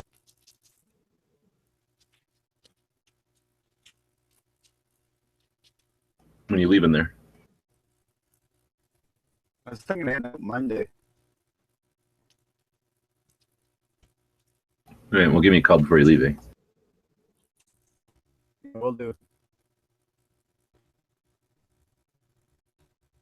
This is weird. It's not even showing up as I'm transmitting. It doesn't show me any that the mic's actually working.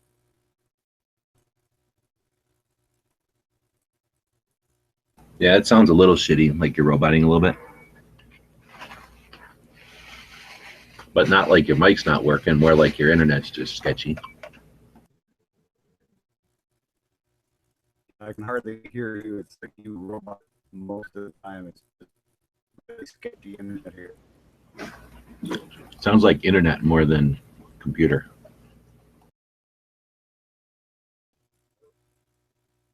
Yeah, that's what I'm thinking. Is it still real crowded there?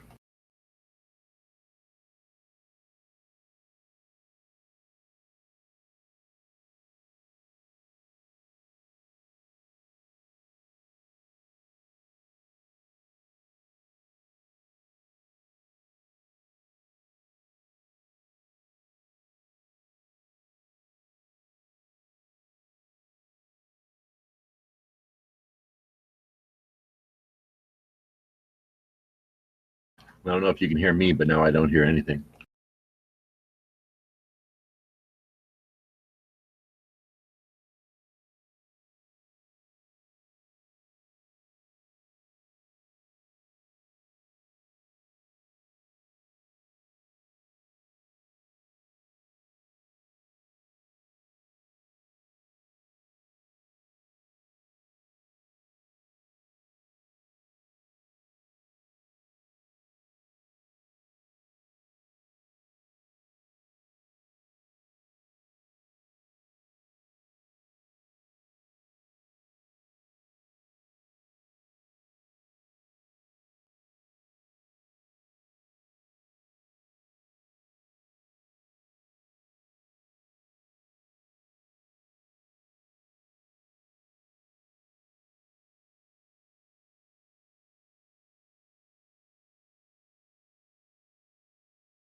Hello, everybody.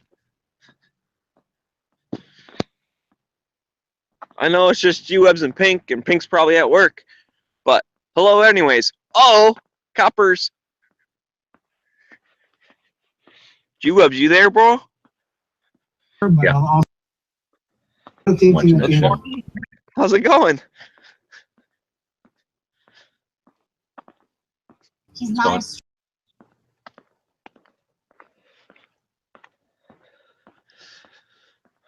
Oh, man. Dude's in trouble. I'll turn my camera on.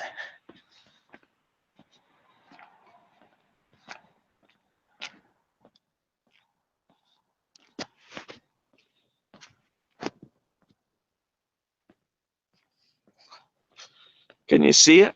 There's flashers. Just struggling to make a Walking. living down there.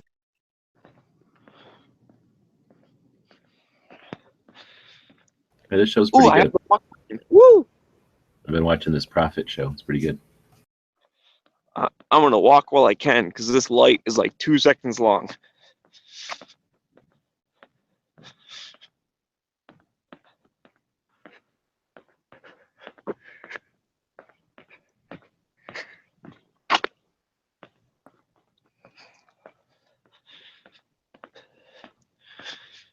Oh, man. It is cold outside. Doesn't look cold.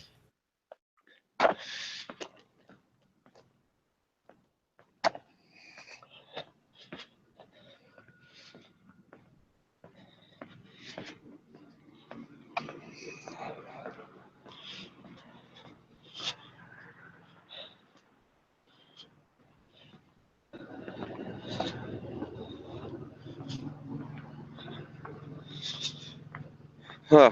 Okay, that's all the excitement. Just a random person pulled over at 2:30 in the morning.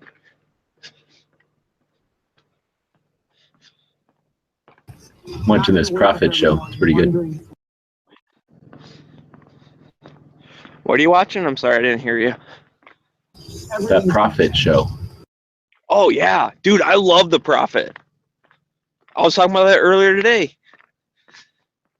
If you're going to run a business, you should watch that show because it's all about numbers and margin and whatever. I like it. I like it a lot. I just watched that furniture one. Well, I watched that one you were talking about, and then I watched the furniture one where you seen that one? The Mexican family that has like a furniture place in California somewhere. Yeah, It's like- no, I saw that one. Yeah, that fucking chick is amazing. Holy crap.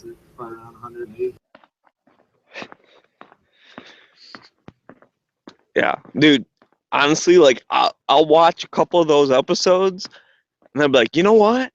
I should start my own business. Like I could totally be an entrepreneur. I'll be good at that. And then I remind myself that I'm kind of lazy, and I realize I would not be good at that.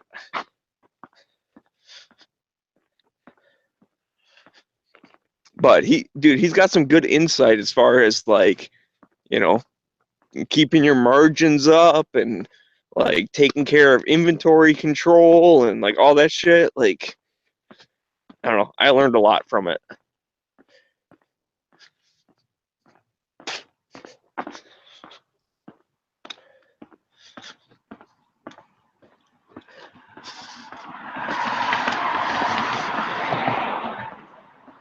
Oh my God. Am I home yet? It's night like tonight where I'm like, why the fuck did I walk? I should have took my car. But then I see stuff like what I just saw and I realize, oh, I should have took my car. Holy shit, it's a Bob. What's up, dude? Does that sound any better? You sound okay. You're a little quiet, but I'm outside, so I don't know. Yeah, I'm actually just trying to use my phone here, so. Oh, yeah, I can hear you, dude. Okay, the park Wi-Fi sucks here. There's so many people in the RV park. It's just terrible.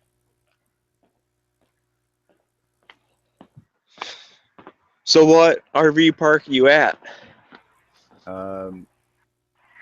Like what part of the country are you? Oh, I'm in Vegas. Oh, you're still in Vegas? Okay, cool. Yeah. Yeah, I just. I can't believe they let me back in. No shit, I mean, man. With guns, they let me back in with guns. I wrote the government. I said, "Hey, Mr. President Trump, there's a dude named Bob. Don't let him in." Oh hell but no! They let you in anyways. No, I got a letter back from Trump, and he said I'm welcome because, well, you know, I'm not Mexican. I doubt that you got a fucking letter from funny? Trump saying welcome. You want to hear funny? Since Trump got elected, there's been this whole rash of people crossing the Canadian border illegal. All these illegal immigrants crossing our border, and now we got people in Canada going, "We need a fence." Oh, it's just crazy, man. And they're hey, how's she going, eh? Yeah. What about all these aliens, eh? They're hockey holders. All these small towns are going, oh, it's terrible. We have to lock our doors now because these immigrants keep coming in the middle of the night, knocking on the door and wanting, you know, us to let them in because they're freezing to death. And you know, hey, I heard you got free syrup, eh? Can I get some of that there syrup? Don't you know? And the weird part, they're all Somalis mostly. It's not good because these are people that are, you know, due to get kicked out of America because they are, you know, they're not real refugees. So yeah, it kind of sucks. But hey, now Canada knows what it feels like. Oh, Canada accepts everyone, don't you know? They're welcoming, eh? Well, yeah, according to that pissant prime minister we got now, but yeah, the Western Canadians that they're. Hey, if the women don't find you handsome, they at least find you handy, eh? Yeah, well. You know that, right? There, what was that?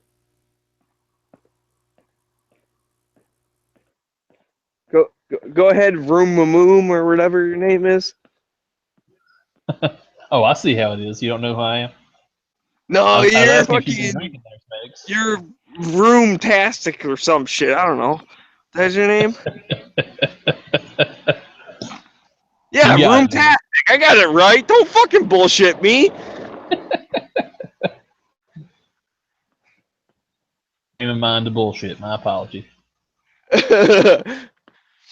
Oh, it's all good. Holy shit, a party bus is like fucking driving down my street.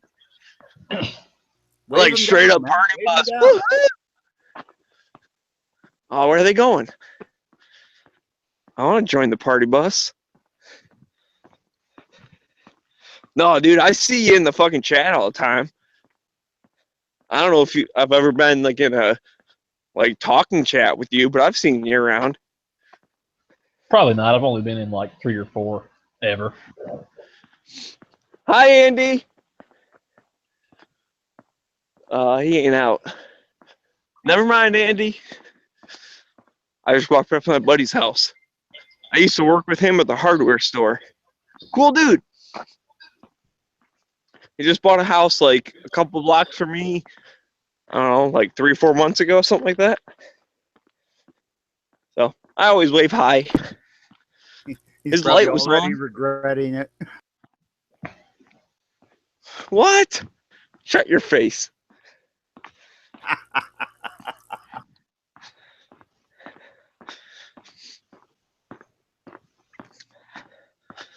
Listen, it's not my fault that I was hanging out with cool people, so I stayed late because they were cool. They were talking guns and shit.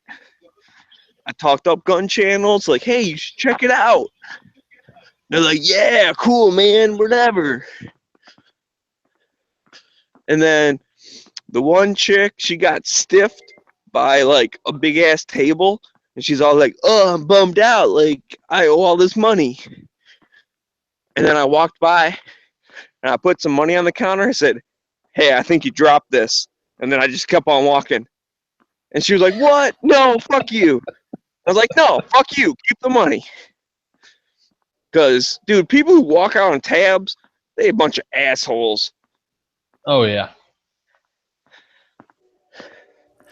Yeah, So basically, I paid some random ass, douchebag's tab. But I'm like, you know what? I heard her bitching about it. Here you go. Here's the money. Because she's got to pay for it either way. Like, that's what, like, honestly, that really sucks. The manager should be able to, like, cancel that out if they walk out. Right, not make her pay for it. Yeah, they make the waitress pay for it. So, like, basically all the tips she made was paying for that table. I'm like, nah, fuck that. You're not fucking working for free tonight. I'll pay the shit. Yeah, those people who do that, they've never had to work in real jobs, eh?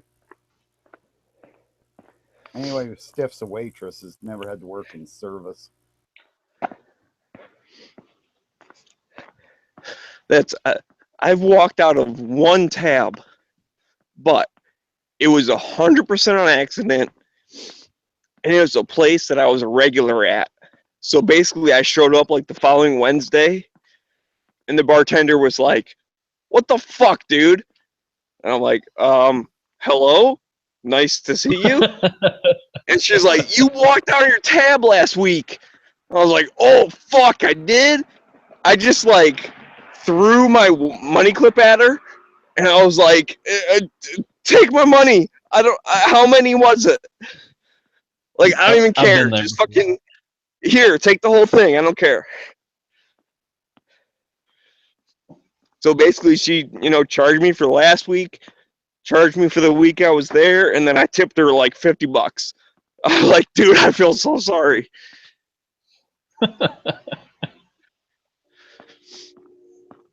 Well, you should have tipped her the $50 for calling her dude, but Well, dude, whatever. That's just the way I talk. She was cool. She was cool people. She ended up actually getting fired from there, and I haven't really been there since. But she did get a bad habit. Like I said, it was Wednesday nights, and she worked other nights, but Wednesday night, like, there was this other restaurant, and it closed at like, I don't know, 10 o'clock or 11 o'clock, something like that. And all the people from the restaurant would come to the bar, and they were all friends with her. So it started where she would do like a shot with them. Okay, fine, we're all having fun, whatever. And then it turned into like she got fucking wasted at work. So she ended up getting fired. Which honestly, rightfully so. I mean, I liked her as a person, but if I owned the restaurant, I would have fired her too. Like, she got fucking wasted and like fucked up all this stuff. Yeah, that will happen.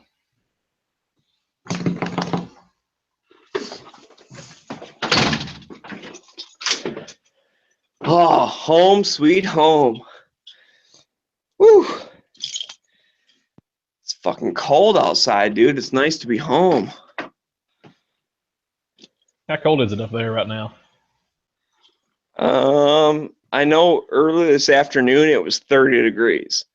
That was at like 5 o'clock. So I don't know what it is right now. I'm going to guess upper 20s. Yeah, I think that's about what it is here right now, too, is upper 20s. I just know it's cold to fucking walk a mile.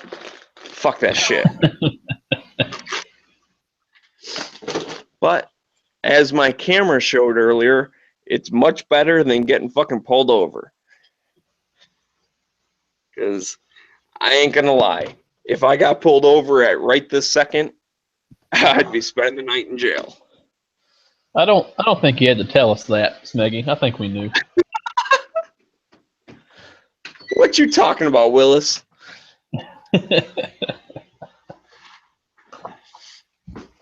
Here's the thing, honestly, like, I don't know. I'm only kind of buzzed. Like I said, I know I'm over the limit, But I think like I just sound worse than I am. At least I like to think that. Well, when I first hopped on, you were laughing at Bob, so you're drunk enough to think Bob's funny. Dude, Bob's always funny.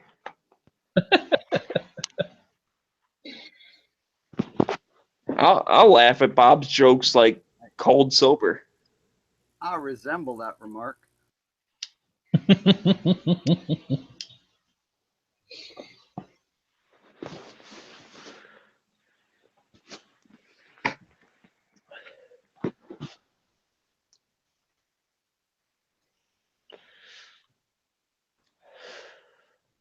Yep. So I might go shooting tomorrow. I don't know. I know my dad wants to go play pool with me, and I might try and combine the two. Be like, let's go play pool and then hit the shooting range. So we'll see if that flies. Yeah, that was my original plan for tomorrow too. And then like 4 people were like, hey, make me a holster. So I've got a bunch of people coming over here to get holsters made tomorrow now.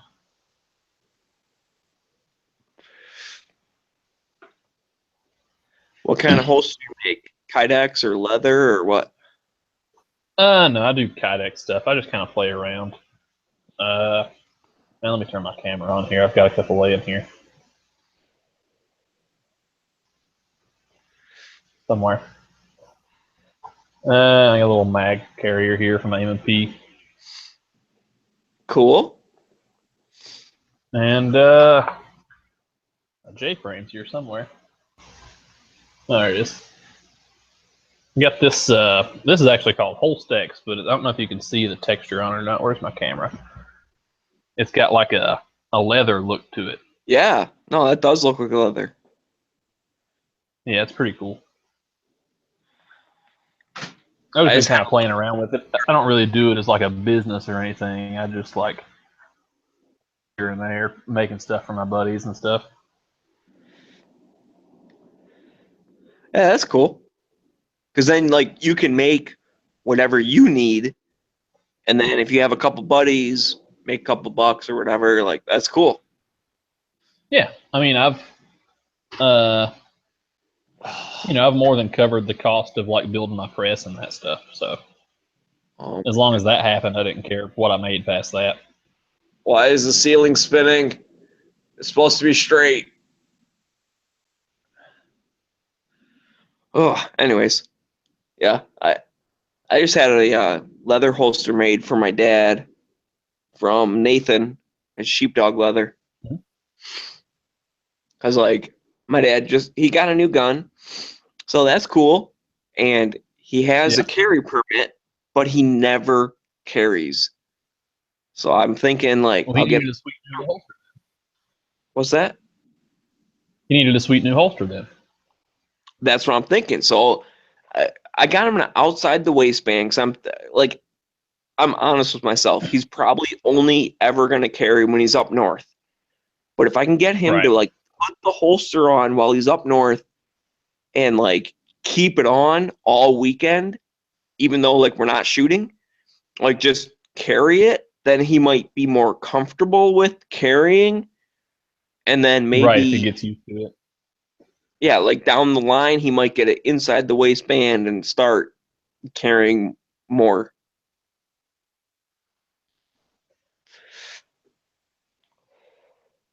Because he only got the permit, so it's easier to like transport guns. Because like if you don't have the permit, you have to keep it like in a locked container and then keep the ammo separate and blah, blah, blah, all that shit. This way. Jeez, Michigan. Well, it is what it is.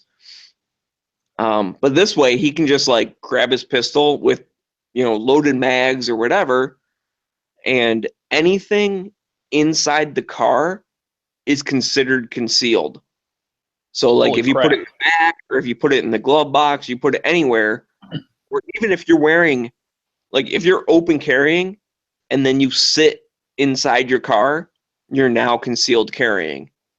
Wow. It is what it is. So I've got a buddy from up there, and he was going to go shooting with us one time. I mean, he'd lived down here for years, after that, and he took a concealed carry class and stuff here, but it was kind of crap, and everything they told him was wrong, because that's how most of them are in this area. But he was going to go shooting with us, and he was going to bring his handgun. He's like, how do I bring this? I can't throw it in my glove box or whatever. And here it's kind of like your vehicle's an extension of your home, so you don't need a carry permit like in your glove box or center console or anything like that. Oh, really? That's cool.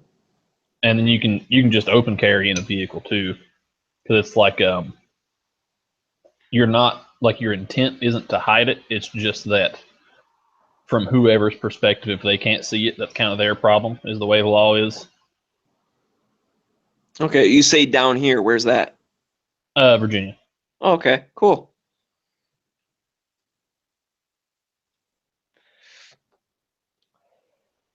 Yeah, Michigan's kind of weird. We're in the middle of gun laws. Yeah. We have open carry. We've had it ever since. Basically the way the law reads is just there's no law against open carry. Yeah, that's how ours is. So too. it's not one that specifically says you're allowed to. It's just not against the law to do it. Yeah. And then, we are shell issue, so you turn in your paperwork, you get your permit. It's not that hard. You have to have a class. I think it's 8 hours plus range time. So that's kind of annoying, but it's not the worst, but it's not the best. And then, our permit here is kind of ridiculously easy.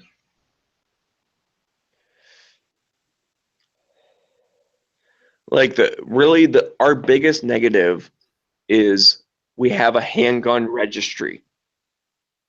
So if you buy a handgun, you fill out this form, the gun store keeps a copy, you keep a copy, and then you turn a copy into the state police.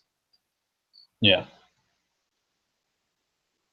We actually have our state constitution specifically prohibits firearms registries, so that's pretty cool. Yeah, no, that's nice, because that's they can't even try to make one without a constitutional limit. That stuff was hard. Anyways, yeah, that's our biggest negative is having that registry. And here's the thing, I know they use it, because yeah. Whoa. Fuck, dude, the ground is moving. Anyways, my buddy got in trouble for some animal issues. He had a couple of pit bulls, and they used to get out of the yard and all that shit. Whatever, Mm-hmm. Okay, it's like a dog thing. Well, there was one time.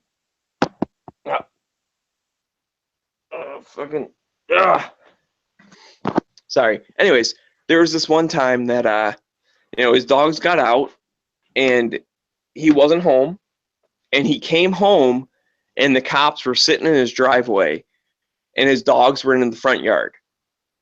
Okay, whatever. They hopped over the fence. So he was talking to them. He's like, they were all freaked out because, they're evil pit bulls. Those are the assault weapons of the dogs. Nicest fucking dogs you've ever met, dude. They were awesome. Yeah, most of them are. Anyway, so he gets home and he calls the dog over, hey, come here. The dog runs up, wagging its tail. It's all happy. It's hey, you're home. This is cool. And I forget exactly what it was. Something about I don't know, having the records of their shots or something. But the cop was hey, I need to see this paperwork or some shit. He's okay, cool. It's inside. I'll go get it. And he goes, no, you have guns. You're not entering the house. And he's what the fuck? First off, how the fuck do you know I have guns? And he's well, I looked up your thing and I saw that you own guns. And he's okay, great. My guns are locked up inside. What the fuck you want me to do? And basically what it came down to was the cop would not let him go inside to get the paperwork to prove like everything was good. So instead, he wrote him a ticket as if he didn't have the paperwork, and then he had to show up to court with the stuff saying like, here's my stuff because I have it all along. And then they threw it out. They're like, oh, okay, you have the thing. Go home. And he's like, really? I could have fucking cleared this up like a long time ago, but the cop would not let me enter my house, my own fucking house, because he knows I have guns. Yeah, that's ridiculous. Yeah, it was bullshit. So basically that proves right there that they look that shit up. You know, they know your name, they know your address, all that shit. And they saw he had a couple of handguns registered, and they're like, nope, you're not allowed to go inside your own house. So basically he had to sit there. He grabbed the dogs so that they were under control. And the cop sat there and wrote him a fucking ticket for some shit. And then the cop left. And after the cop left, he's allowed to take the dogs inside. And now he's got to take a day off work and all that shit to go to court to give him the paperwork that he already fucking had. Like, here you go. They have their shots and their license, their whatever the fuck it was. And then the court was like, okay, cool, go home. That's ridiculous. Yeah. Bullshit. Yeah, we don't have anything like that here. We have open carry. I mean, you can open carry at 18 if you buy a handgun from whoever instead of an FFL. Our concealed carry permit is like the counties set the price, and the state puts a cap on it at $50 for 5 years. My county only charges $15 for a 5-year permit, which is pretty cool. I mean, I'd rather not have the permit at all, but if I have to pay for it, then I feel like the $15 I'm paying is really just kind of covering the sheriff office time and the clerk's time or whatever, Yeah, that's real good because ours is fuck, I don't remember exactly. It's like 100 and something the first time, and that's good for, like you said, like 5 years or something. And then I think it's like $100 to renew. Whew.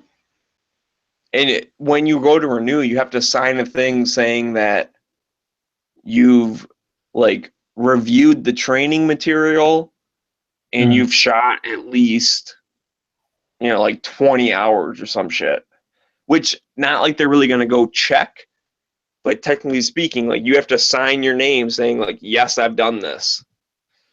Yeah. Our requirements are pretty lax too.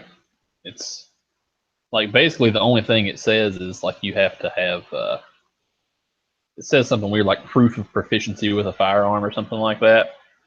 But like my girlfriend just went this morning actually and took a concealed carry class, and she was there for like 2 hours. And then that's, as far as the law is concerned, she's good to go. Like you can get a concealed carry permit with a hunter education card here. What state? Virginia. What state is that? Virginia. Right on. That sounds good.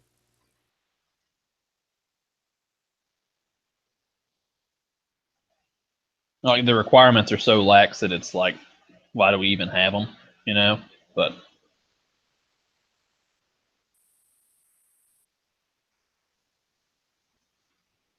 people actually end up kind of being better off when they just use their hunter ed certificate, because most of the concealed carry classes around here are crap. Like the one that my buddy from Michigan took, the guy told him that it was illegal to carry with a round in the chamber, and having a gun in a holster made it concealed, so it wasn't open carry unless you're just walking around with it in your hand or whatever. Like 90% of them here are that way. It's just some guy's opinions on what he thinks the law is. That's not good. Yeah, no, holy not at all. shit, that is so bullshit. That sucks. I mean, I took my class with, it was actually a buddy of mine. he used to work at like a gun store / range, and he used to teach the, carry class there. And that's they actually went out of business in what the fuck was that? Like 2013, which you would think like, oh my god, like that was the middle of the hype. Like, how Right, could that was the best time for business. Yeah. Well, what happened was they couldn't get supplies. Like all of their distributors were out of stock of shit, so they didn't have anything on the shelf, so they couldn't sell anything. Yeah. And a lot of the stock then was going to the big box people here and there, but it wasn't good enough. So anyway, they went out of business, so he had his certificate and shit, so he still taught the class, and I took it. It was me, my dad, my wife at the time, and her friend. And like that was it. Like that was the whole class. So from that point of view, it was kind of cool because it was basically like, oh, I get to go hang out with my friends for an afternoon, and then I'm certified. Right, you and your buddies taking a class. Yeah, and like I said, he knew everyone except for my dad, which my dad's cool, so that was no big deal. But right, yeah, I mean, we still went over the laws and all the shit, and we went over, all the different things that like he was NRA certified, so we did this whole thing of like safety, like here's the barrel, this is the trigger. Don't point the thing at the thing and put your finger on the other thing, like all that kind of bullshit. But he whipped through that real quick, and then we just kind of bullshitted for the afternoon. And he's like, all right, we're cool. I think that's basically how my girlfriend's class this morning was. Like he kind of just like read word for word what the carry laws were, and then went over some basic safety stuff. And they're like, all right, go home. But that's honestly the best class in the area. And it's just standing up there reading for 2 hours and saying, all right, see you guys. You have learned.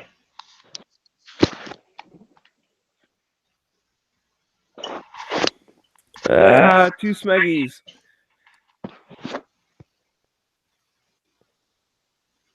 Okay. And there's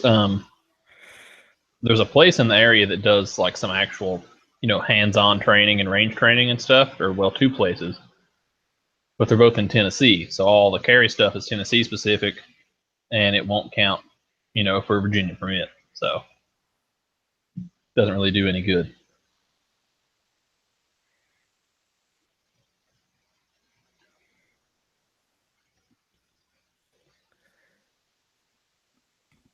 Yeah, I don't know. I mean, like I said, ours was cool, and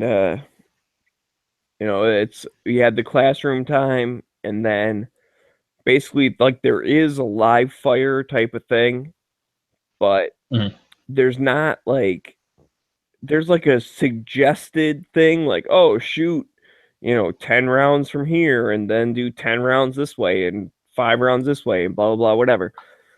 But basically all you have to do is the instructor has to sign off that says, kind of like you said earlier, this person is proficient with a firearm, like basically like safe handling of a live firearm. So basically what we did is we all went to the range and we put the target out at, whatever it was, like 10 yards or some shit.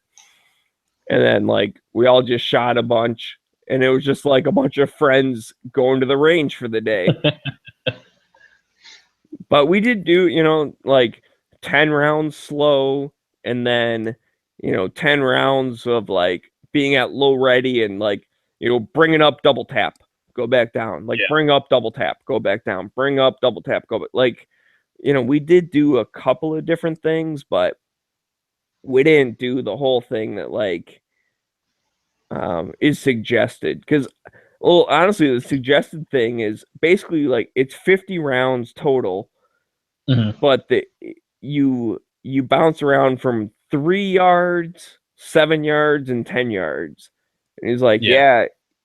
you guys are all fine. I'm just going to put this shit out at 10 yards and just fucking like shoot the target. We're like, okay, that sounds fun.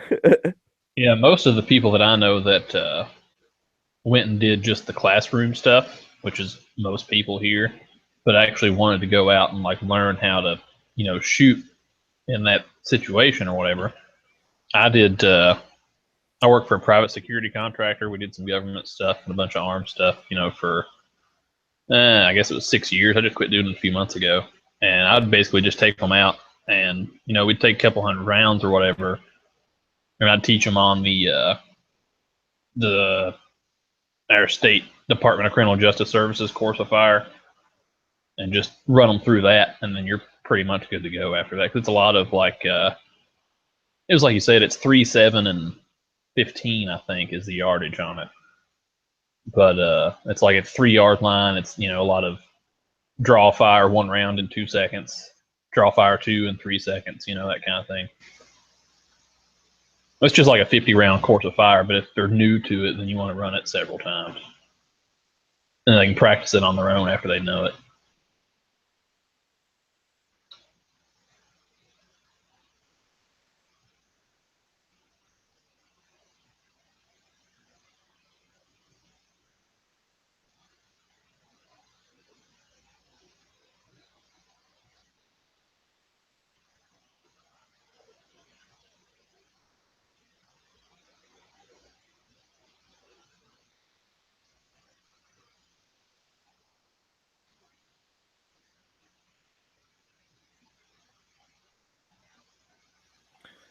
Yep.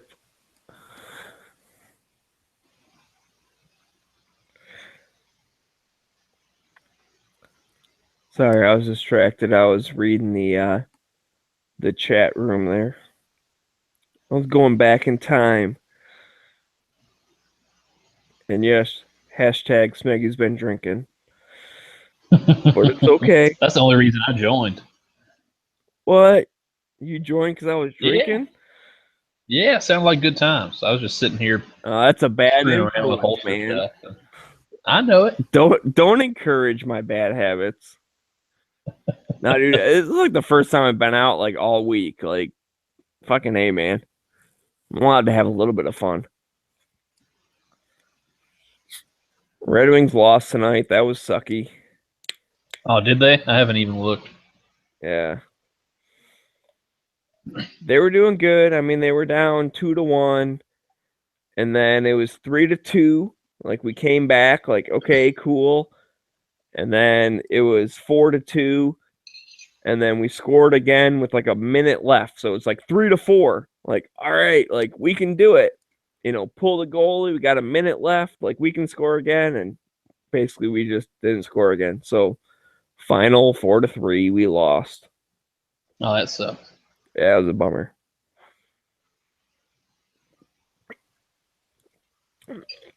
I was talking to these guys. They're actually like wearing like Red Wing shit. So we started talking hockey.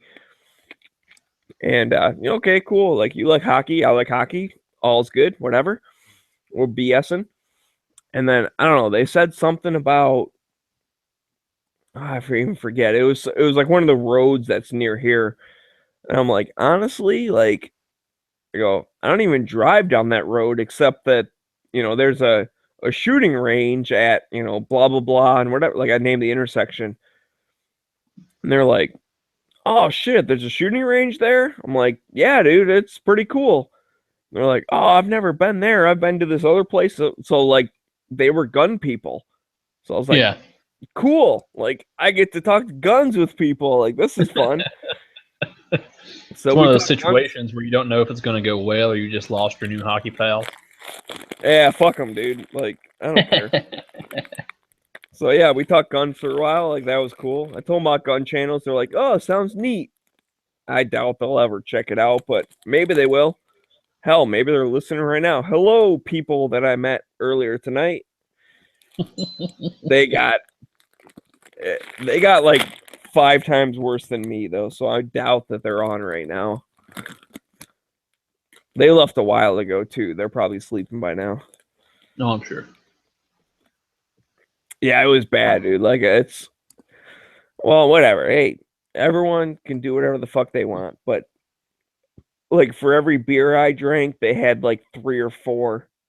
I Oh, was like, God. holy shit! Like I must be drinking slow. But shit, dude, I only had. Oh fuck, what'd I have? I think I had 5. Yeah, I had 5 drinks all night, which I was there at like 9 o'clock, and I was there till 2. So that's pretty good. Yeah, that's 1 an hour. That's not bad at all. That's not anything. But these guys, like I said, these guys had like 3 or 4 for each one of my one. So they got weird near the end of the night. Let's just say that. They left an hour before I did, and they're like, okay, look at I'm like, okay, nice to meet you. See ya. Like, I hope you're Is this not Sylvester driving. Stallone and Tony Danza? Yeah, exactly. Arnold Schwarzenegger had sex with Tony Danza. That's what they sounded like.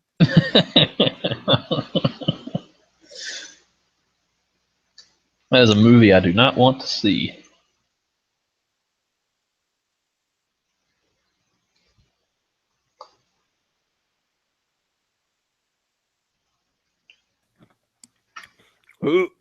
Who's the boss? Get to the chopper. Get to the chopper, boss. Angela, get to the chopper. Oh. I'm sitting over like I've never made knife sheaths before, really. I was sitting over here trying to figure it out, and like I went to get a haircut today. My barber, he does some blacksmith stuff, and he sent me home with this tiny ass little knife that he made out of a railroad spike. He's like, "See if you can make me a sheath for it." You know, it's just this tiny little guy, and I cannot figure it out. There's like no way to get it in here and like have any sort of retention at all in the sheath. I don't know. Of course, I've never done it before either, so it's probably something obvious I'm just looking over. But it's a pain in the ass.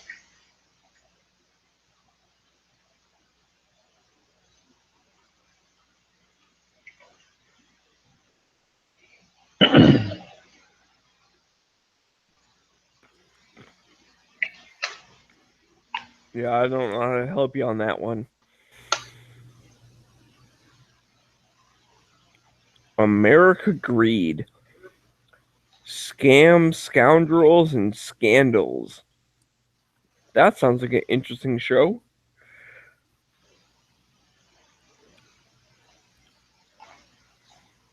Stealing money from Scientologists. Fuck yeah.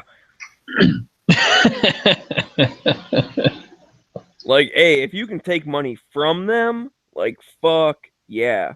Yeah, no joke. Like, a Scientologist minister becomes a stock trader to scam $600 million from investors.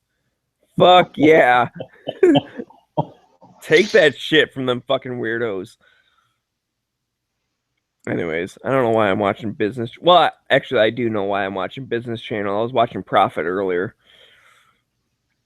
But I'm sick of that shit. G-Webs was talking about that a while ago. Well, it's because I was talking about it earlier than that. Ah. But I don't want to watch that shit. I want to watch... Dude, I hate how shit all goes to, like, you know, what the fuck you call it? Infomercial. Yeah. It's 3 a.m., man. You ain't going to get primetime programming. Normally I'll watch, like, you know, Animal Planet or something, but right now it's the veterinarian thing. Oh, yeah. I don't want to watch that. I remember back in the day when, like, this time of night Discovery Channel used to have all the old, like, Wild Discovery episodes and stuff on, and now it's just, like, BS everywhere. If there's even regular programming on, it's not infomercials. Yeah. Well, Valley Uprising. That is on Discovery Channel right now. The counterculture that formed California's Yosemite Valley.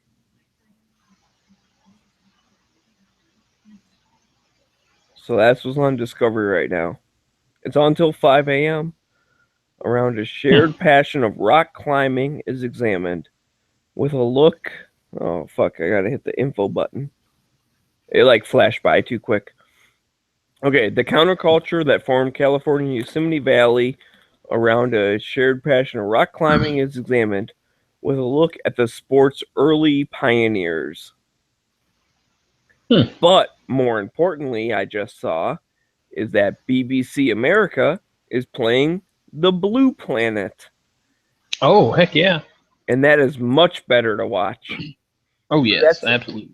That's the same people that did Planet Earth. Yep. They did Planet Earth, Blue Planet, and Planet Earth 2 is coming up soon. Yeah, that's in like a month or two, isn't it? Or is it sooner than that?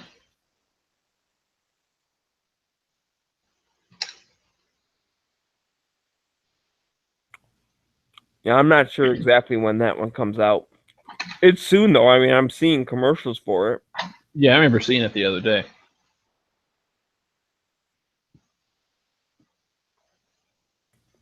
Dude, I'm a sucker for, like, nature stuff. Like, I like seeing animals running around and fucking fish swimming and shit. Like, I like all that stuff. And that's normal, especially when I'm on the chat.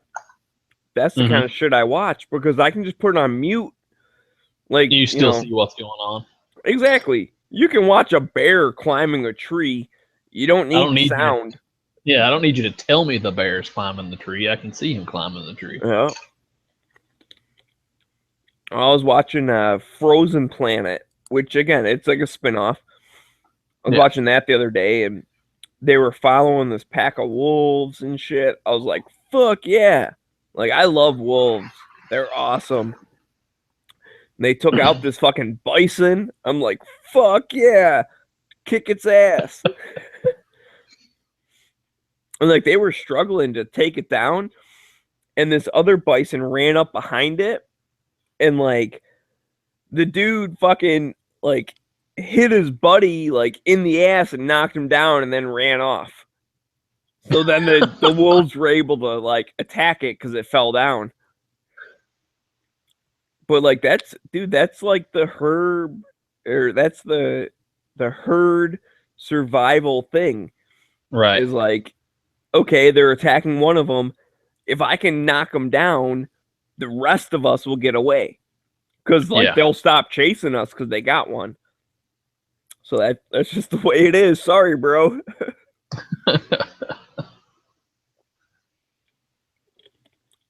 What the fuck are all these fish doing? Swimming around all dumb like, you dumb fish.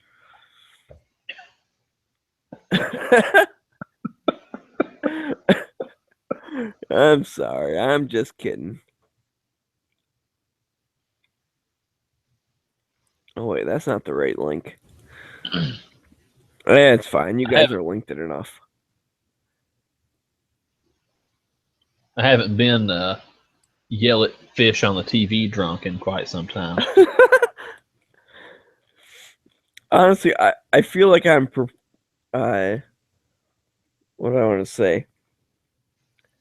I'm putting myself in a bad light. I'm kind of just teasing. I don't feel like I'm that drunk to like really be yelling at fish. I'm just joking around. No, I got you. Like I said, dude, a beer an hour, I'm pretty sure I'm okay. Yeah, that's nothing. You're just happy right now. Unless you weigh like 65 pounds, and you might be pretty toasted. Well, I am a skinny motherfucker, but I'm tall, so that might balance it out. I won't pretend to know anything about the anatomy of snowmen and how they metabolize ethanol. Yeah. Well, let's just say the picture of the arms is pretty accurate to real life.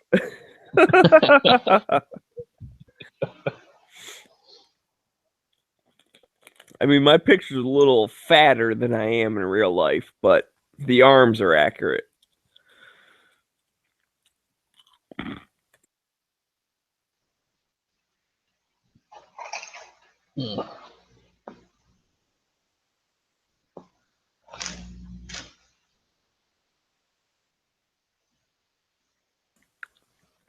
Yeah, fish are dumb.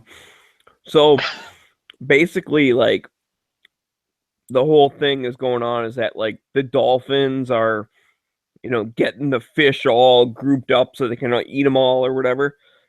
Right. And, Are like, they doing the thing where they like run them up on the beach? no, they're just, like, circling around them so that they all ball up. Here's the thing, though. I've seen this before. Guess what? The dolphins eat every single fish. So hanging out in the crowd and, like, being in the ball doesn't save you. So how about next time the dolphins roll around, like, everyone goes in a different direction? Because half of you will live. But when you ball up, they eat like 80% of them. It's fucking stupid, dude. Like, this is a metaphor for society. Like, when you follow the crowd, you get eaten by dolphins. Do your own thing, and you'll survive. Is that right? Oh, yeah. Philosophical smeggy right there. Uh-huh. Hang with the crowd, get eaten by dolphins. Hashtag. Hashtag eaten by dolphins. Oh, I turned my TV on and I thought Cops was on, but it's Reno 911. I'm not sure if I'm upset or excited.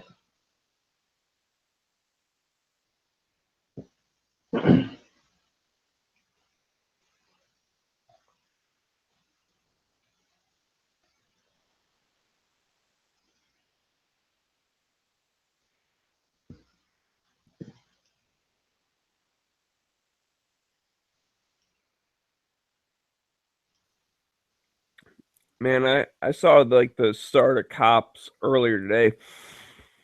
What the hell was I watching?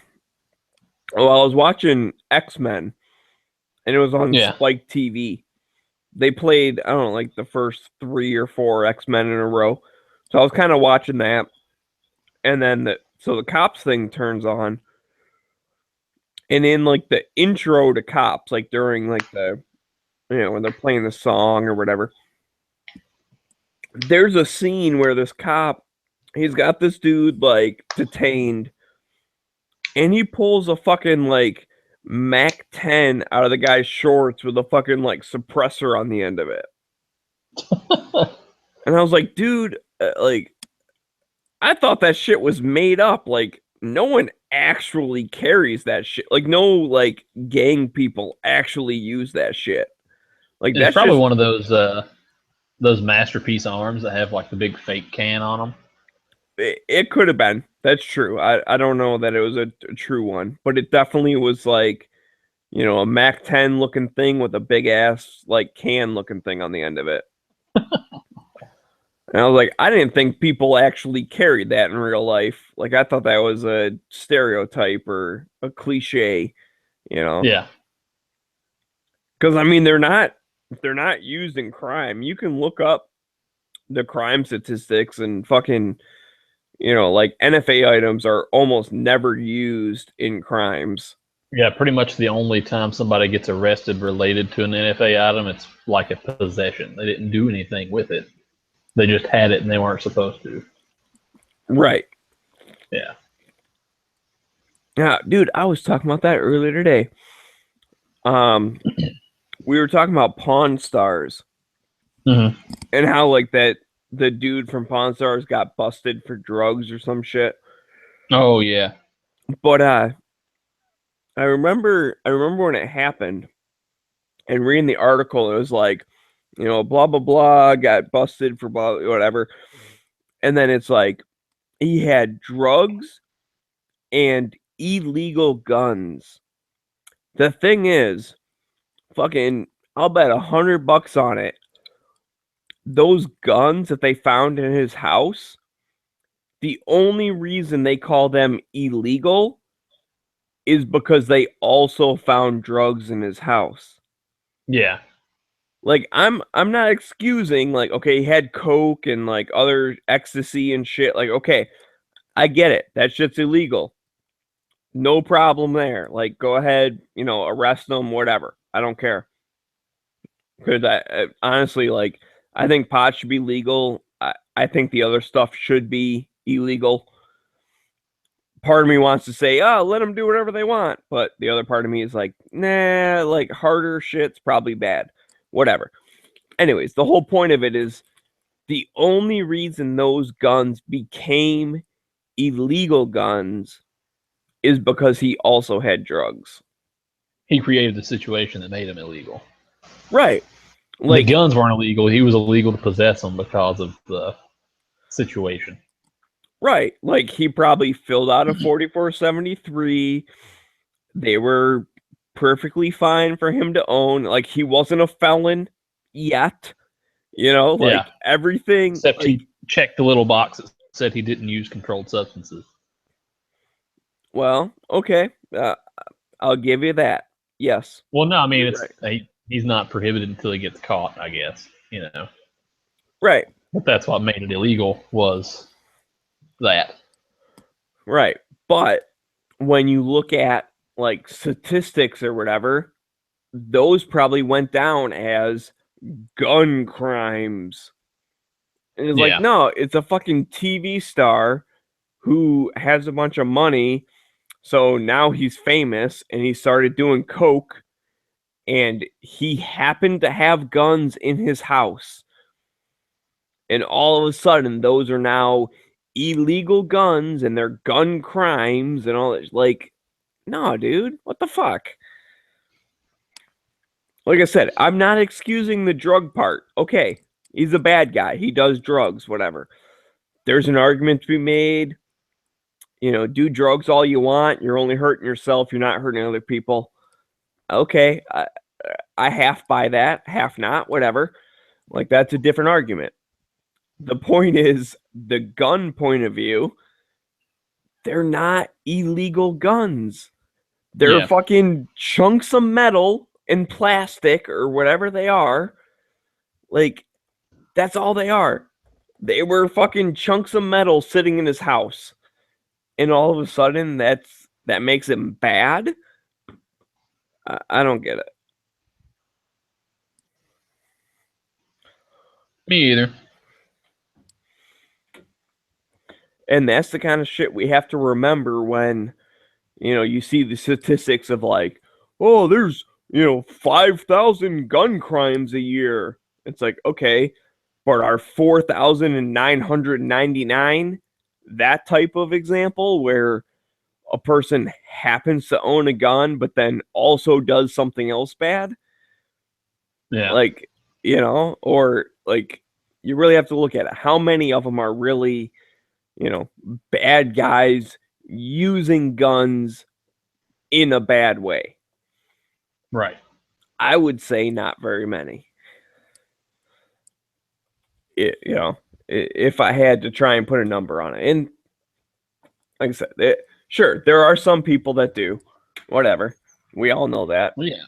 And I think at least everyone here would agree that I'm okay with bad guys who use guns in a bad way should get in trouble.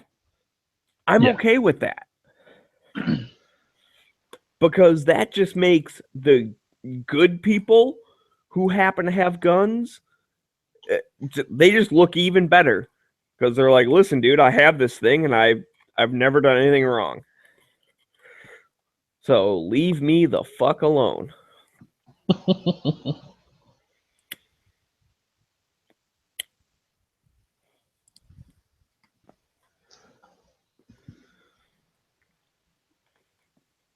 I actually saw a pretty good study. I forget where it was out of, but it was, like a criminal justice type study. Right. And,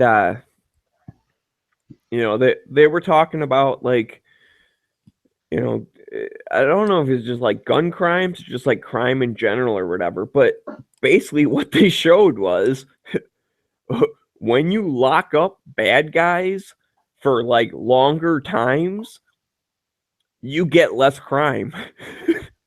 I mean, it's earth shattering. But they looked at like different states and cities and like whatever, however they broke it up. And the people who locked up bad guys for more time were less likely to have crime than the places that locked up bad guys for a short amount of time. No way. I know, right? Like, that's totally amazing. I know I'm new here, but you don't have to lie to me, Smeggy. I don't appreciate it. I'm not lying to you. That's what the numbers say. Bad guys do bad things. Good guys do good things. It's kind of amazing.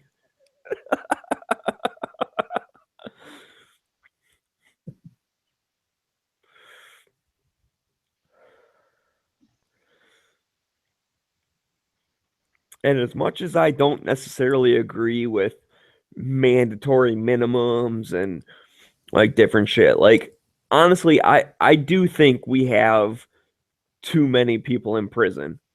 Oh yeah.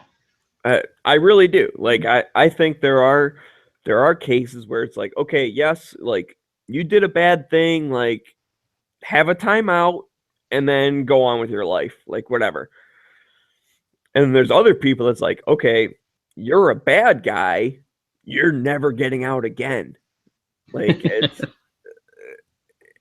and that's why honestly, that's why I don't like mandatory minimums, is because it takes that judgment out of it. It's like, this person is a really bad guy. Okay, he gets 3 years. This person is like kind of dumb. Like that's it. Like they just kind of made a mistake. Oh, guess what? They get 3 years. Yeah. Like that's not you fair. Get the same sentence as the guy who and meant to do the thing and knew he was doing the thing. Right. And that's like, I'm definitely against like, the war on marijuana. Like, honestly, you're not hurting nobody. Like our prisons are filled with people who had a fucking dime bag in their pocket. Yeah. Like, whoop-de fucking do. Like, I don't do it, but I think people who want to should be allowed to. Like, I don't care about that. And like I said, just earlier, if you're doing harder shit, okay, like I can see you can make a case for, heroin being illegal or ecstasy being illegal. I know some people will say, well, they're just hurting themselves, so who cares? I kind of get that, but nah, I'm okay with hard drugs. You get in trouble if you do hard drugs because it discourages people from doing those. But fucking smoking a little bit of pot, like, who cares? Well, the problem with that also, though, is that like people who, let's say they had a surgery or something and they get hooked on, opiates from their surgery and, their prescription's out or whatever, they can't get it legally anymore, doing heroin because they've gotten addicted to it. The implication they might get in trouble for trying to get help and get off of it keeps a lot of people from, getting off of the stuff too.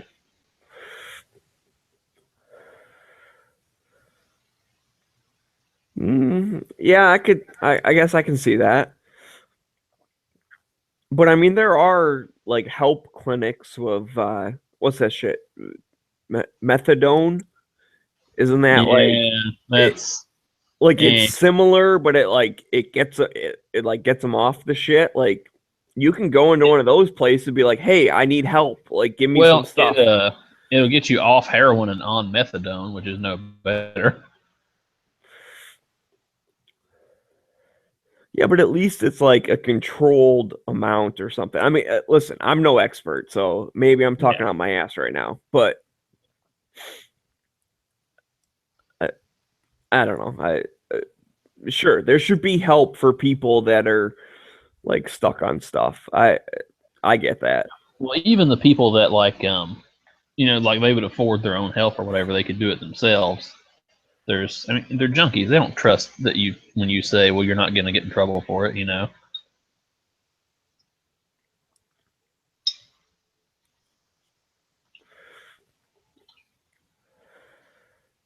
Yeah.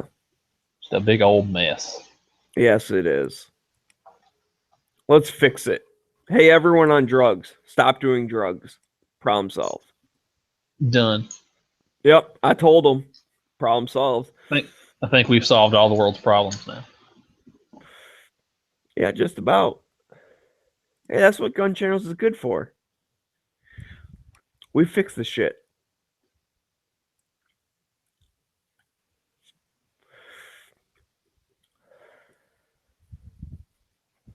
So I think my problem with the sheaths here is that I was expecting, for whatever stupid reason, I was trying to get like the level of retention that I would out of the gun holster out of it. And then I realized that's never going to happen because you don't have like a trigger guard and all that kind of thing. Unless you make it long enough to like, what's the thing called that like protects your hand from the blade? Like the little piece that sticks out. The hilt. Yeah. So like, unless you have something that goes up over the hilt, and maybe that's where it gains retention. Well, the problem with that is it doesn't have one. Let me show you here. Well, there you go. Oh yeah. This little guy right here. It's just a railroad spike. And I was thinking maybe here would give you some. But where the handle's kind of twisted, working out for me too. I was just trying to mold it around the blade, but I might bring it up further a little here. Yeah. Yeah, if you bring it up a little bit, you might be okay. I put the stuff back in the toaster ovens. We'll see what happens.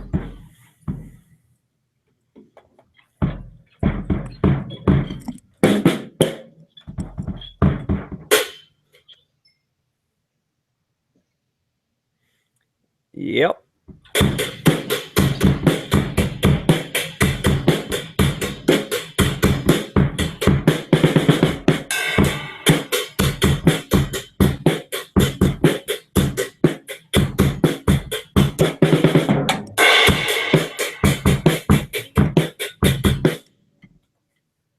Sorry, I feel like playing drums.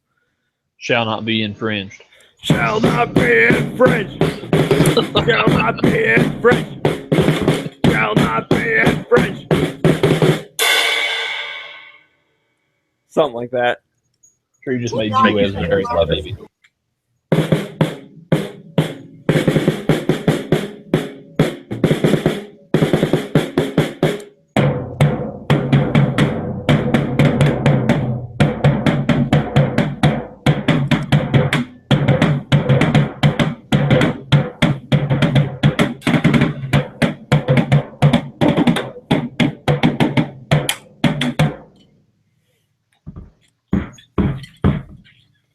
Yep.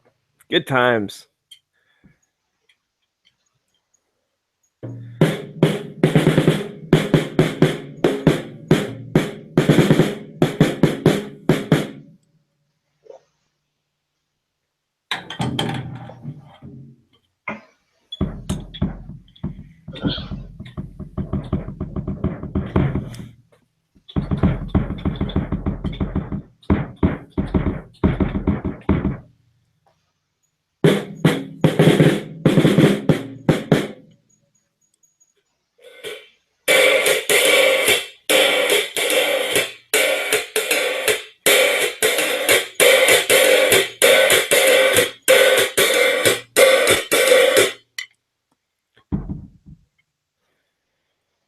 Oh man, I like I'd drums. play my Drums are cajon back fun. at you.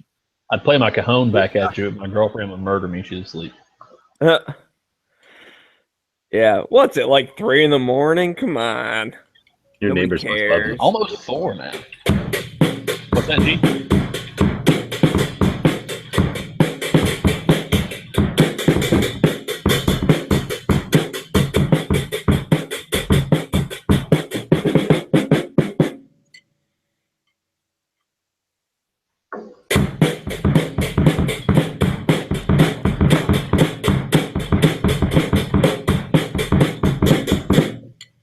Fuck, dude, I can't go as fast as I should. I like that beat. I made that one up a while ago, but it's supposed to be like way faster.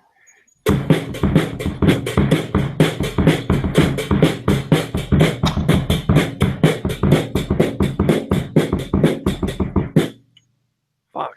Yeah, I can't go that fast. Don't drink and drums, Maggie. Yeah, no kidding, right? Yeah, I used to. We've all been there. When we'd have band practice, I'd slam like a couple of like energy drinks with them. The oh fuck, what did I like? The Rockstar, like the fruit punch ones. I'd slam a couple of them and just be like,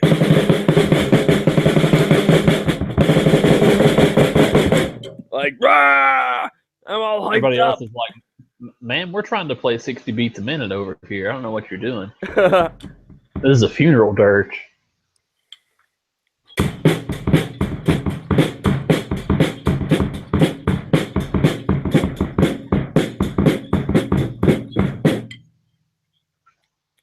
That was a good beat. That was a fun song too. It was upbeat. The song was like, I like ba ba da ba da doo, and I like blah ba da ba da doo, and I like blah ba da. Yeah, boom ba boom ba da boom ba da boom ba da.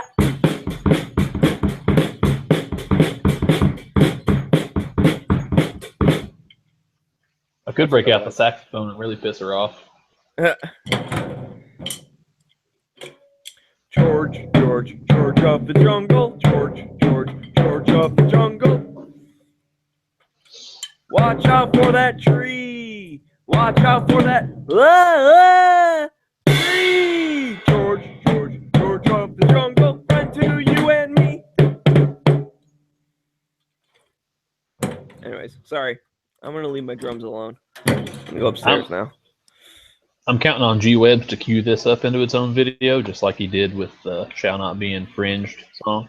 No, I don't. That was bullshit. Don't fucking make that a song.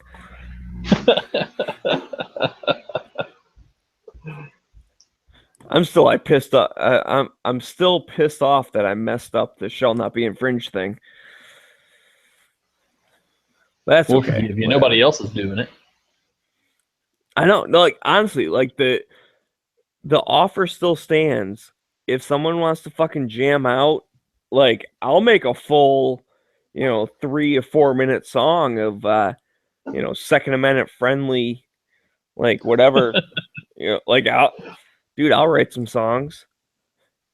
Not just fucking singing the Second Amendment, but like, just like some rock songs that happen to be like, shooting is fun, blah, blah, blah, blah, blah, like whatever. Like, I'll write some shit. It'll be better than what I just said.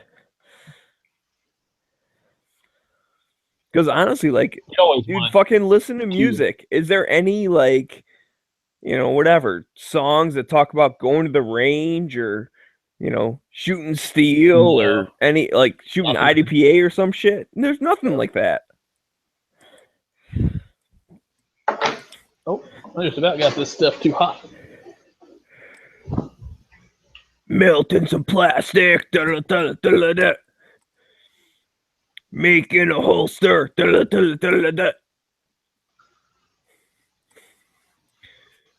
I burned myself. Oh, I've done that more than once. I fucking love Kydex.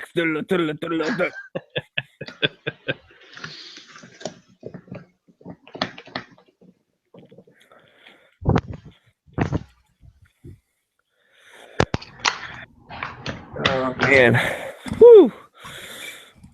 All right, I'm back. I'm watching fish. I don't know what the fish are doing, but they're being all crazy. There's a crazy bird on TV. He's crazy.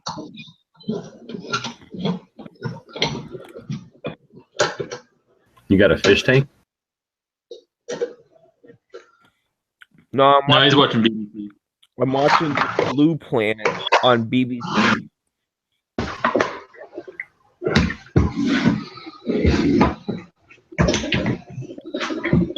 I used to have a couple fish tanks, but I don't anymore.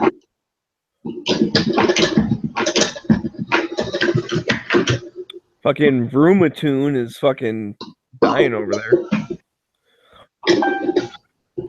He doesn't have drums. He's got a bunch of pots and pans, and he's got to make noise somehow. Oh, I forgot to mute my mic, didn't I? Yeah, you sound like you're falling downstairs. But no, dude, so I used to have a couple fish tanks. We had one that was like, I don't even call it. Like, it was a big tank, and it was all like docile fish. And then we had this other fish tank that was a bunch of like African cichlids, which are like more aggressive fish. And like they got along together, like they were fine, you know, whatever.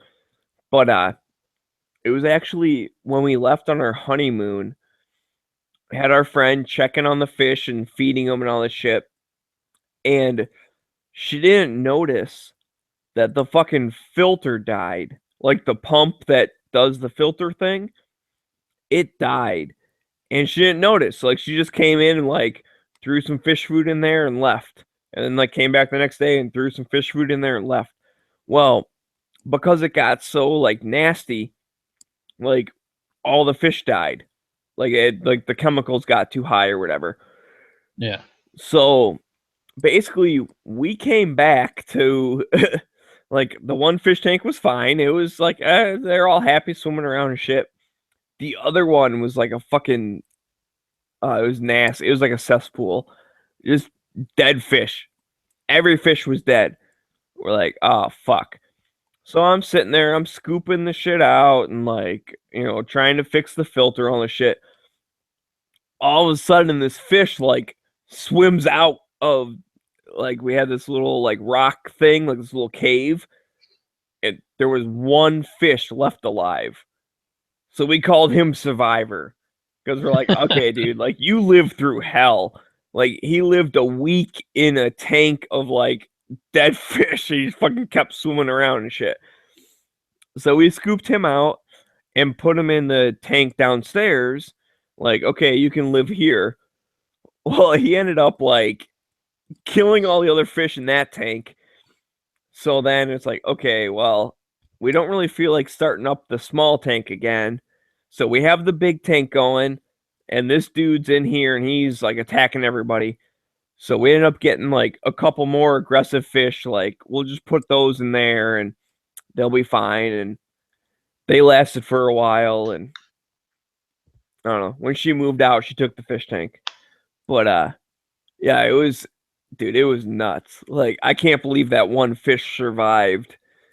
And like I said, we put him in the other tank. Wait, you're saying she left the drum set? Fuck yeah, she left the drum set. It's my fucking drum set. I've had that shit since I was in middle school. She took the fish tanks, the quilting shit, the dogs, and her pink guns. I got everything else.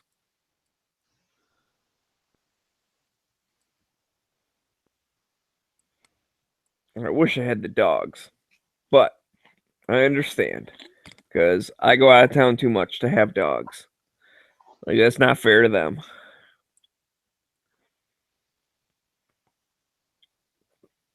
I miss my dogs though. Fuck, dude. Why'd you gotta bring that up? I miss my fucking dogs. You're the one that brought it up. I did. I was talking to myself.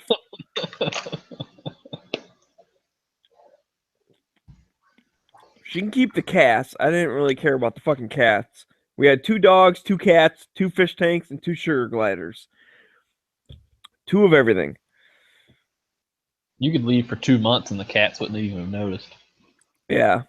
Well, actually, when she moved out, she left the cats with me, and I was like, you can leave them here, but I ain't doing shit. Like, they're your cats.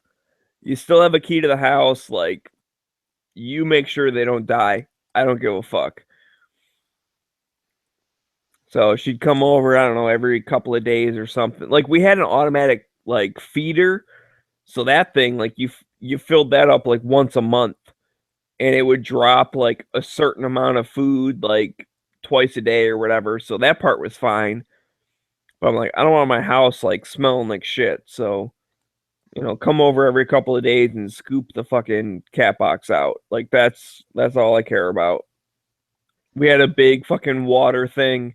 We had the automatic food thing. So, yeah, they were fine. And then I was out of town for months. So it's like, well, I hope they're still alive. I don't know. I haven't been home in 4 months. And I still remember, what was that not last, the one before. I think it was October. I got a text, was like, hey, I took the cats. And I was like, okay, so there's nothing left alive inside my house? She's like, nope, nothing left alive inside your house.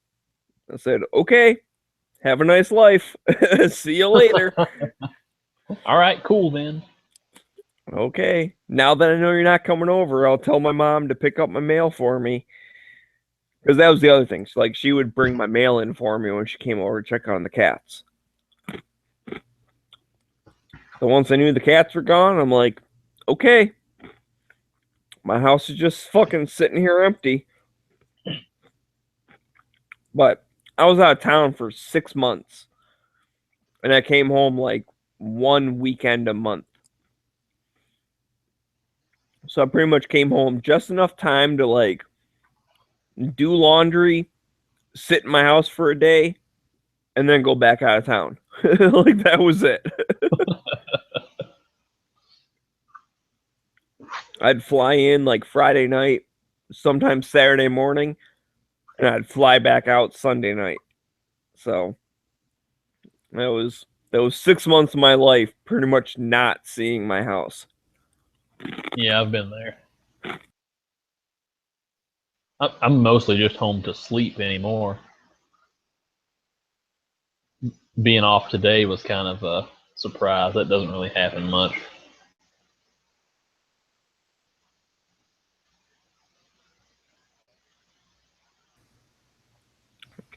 Yeah, I was supposed to be out of town this weekend. But, well, let's say this. So, originally, I was going to be out of town, going to St. Louis, same place I've been going, like, fucking forever. That's where I was for 6 months. That's where I've been all last year, like, every other weekend.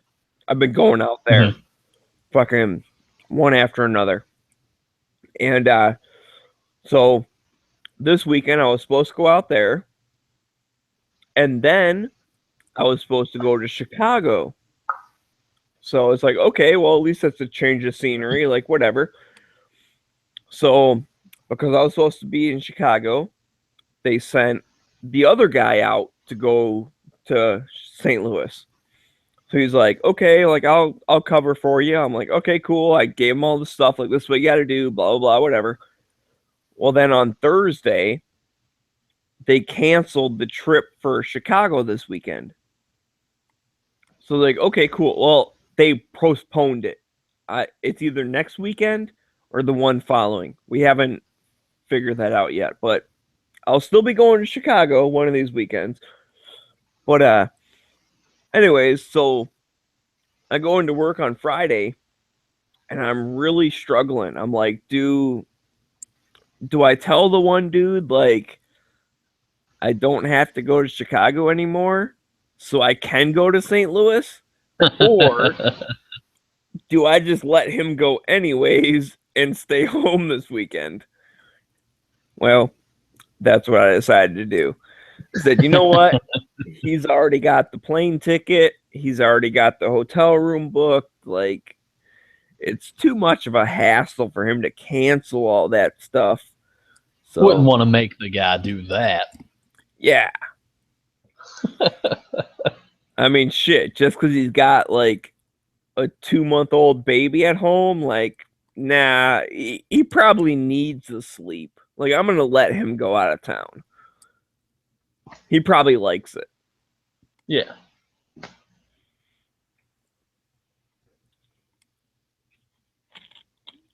All that kindness straight from the heart. Yeah. Well, I mean, honestly, like, no harm, no foul. As far as he knows, I went to Chicago this weekend. So, whatever.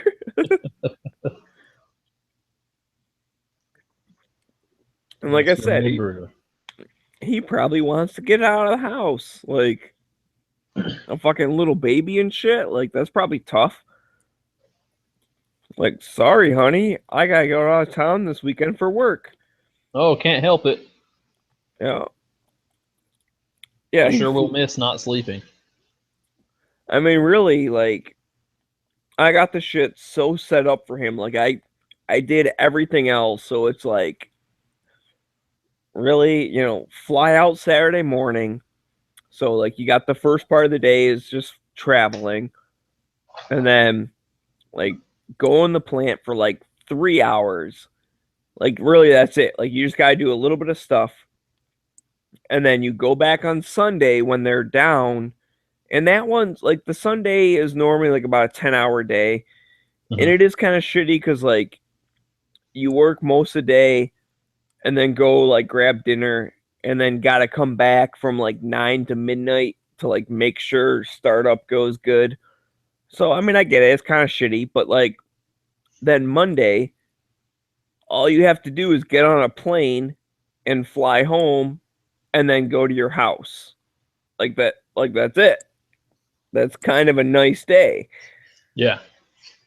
So, and like I said, I did all the extra shit. Like, I won't expect him to do. So, like, I did all that stuff already for him. Like, honestly, I just need a warm body to, like, take some readings and write them down and then tell me what they are and I'll, like, fix it. Like, I'll do all the reports and the paperwork and shit. Like, so he actually has it a lot easier than I would if I was out there because I'm doing half the shit he would have to do.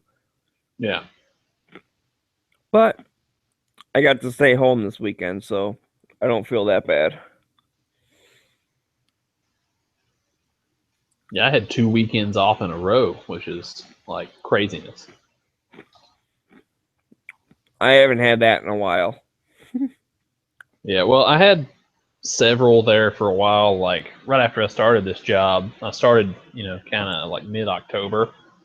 And then, I mean, it's a manufacturing place, so they have like all the holidays and stuff off.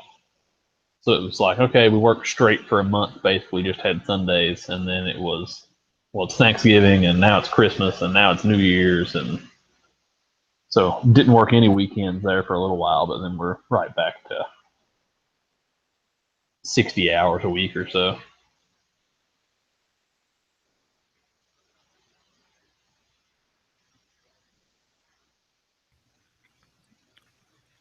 Yeah, see, I'm kind of in the manufacturing industry as well. Yeah. However, we do most our work when the plant's down. Yeah. So, like, you know, last year, yeah, it was like not, no, it was this one. So, yeah, like the 2016, like Christmas and shit. Well, Thanksgiving, I worked all Thanksgiving Day. I worked all like the day after. I worked all that weekend. Christmas, I worked fucking 12 hours Christmas Eve, 14 hours Christmas Day, you know, like 12 hours the 26th, like whatever. I worked New Year's Eve, New Year's Day. Like, our busiest time is when the plant is not working. Yeah, that's how it used to be for me. Like when I worked, in the security industry, we basically worked when everyone else didn't want to be at work. So it was a lot of that. We would, places would have, oh, hey, we're not going to have anybody on the property for 2 weeks because, like, they would all take vacation at the same time or whatever. We have to go in and basically be the only people there and keep, track of all this crap. But that happened a lot for us too.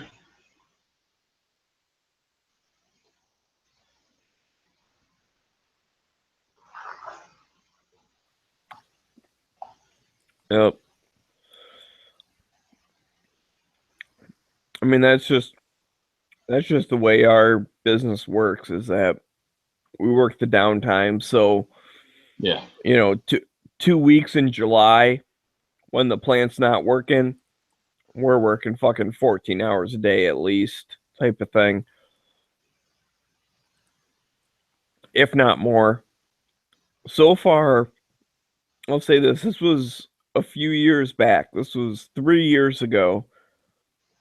My longest day was 21 hours. So that's so far, that is the most I've worked like in a row. I think I did. I did 27 once, and that was insanity. Yeah. Like we had a huge snowstorm come through, and we had a contract with a local coal company. We covered like all of their stuff, and I was one of the area supervisors at the time. So my job was basically riding around in the truck all night and yelling at people if they fell asleep or whatever. They had the easiest jobs in the world. It was just stay awake, call somebody if there's a fire, pretty much. But we had this big snowstorm and everybody's calling into work. So we would have people that had been, sitting somewhere for 20 hours or 16 hours or something. And it was, well, I'm going to drive over there and we've got somebody on the way and I'll come over there and sit until they get there and that kind of thing. And it just kind of kept happening. And I ended up working like 27 hours straight. That sucked. And actually, I just thought about it. It was 22 hours. Now that I think about it. And actually, there was a break in there. So I worked 6 to 5, and then I went home from 5 till 7. Although it was a half-hour drive, so really, like, I got home at 5:30, and I had to leave at 6:30, and then I worked 7 till 6 a.m. Yeah.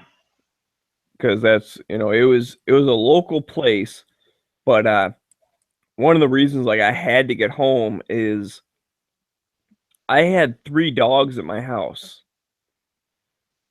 fucking all by themselves, just trying to destroy everything. Well, actually, they're pretty good, but like they gotta get let out and shit, like that's they gotta get let out or they will destroy everything. Right. Well, and the reason they were home is 2 of them were injured. And, the whole, like, my ex and, like, her whole family, they went up north for the weekend because they all, like, had the vacation and stuff. Well, the thing is, their house was on a lake.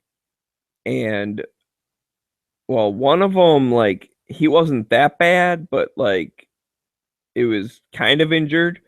The other one had fucking like stitches and stuff. And the thing is, because of the lake, like you can't keep those dogs out of the water. And they didn't want to get the cut like all infected and stuff. So basically they left the dogs home while they all went up north and had fun. And I got to stay home and work. And, babysit the dogs. And so it was one of them things, like, I knew I was, like, a half hour from my house, and it's, like, they weren't, like, there was a little bit of downtime where it's like, well, we might start up soon and blah, blah. I'm like, listen, dude, I gotta fucking go home. Like, I gotta let these fucking dogs out. Like, I'll come back. I got no problem with that, but like, I can't just fucking stay here because like it was at the point we did a bunch of work and then there was downtime. It's like we're still just sitting there like waiting for people. It's like, listen, as long as I'm fucking waiting for the like electricians to finish their stuff, I'm gonna go home because I can't like wait any longer. So that's what I did. So I basically drove home, let them out, hung out with them for half hour or something, then drove back, and then was there till 5 in the morning, or no, 6 in the morning. But either way, that was so far. That's like my worst day was 22 hours with like that 2-hour break in the middle.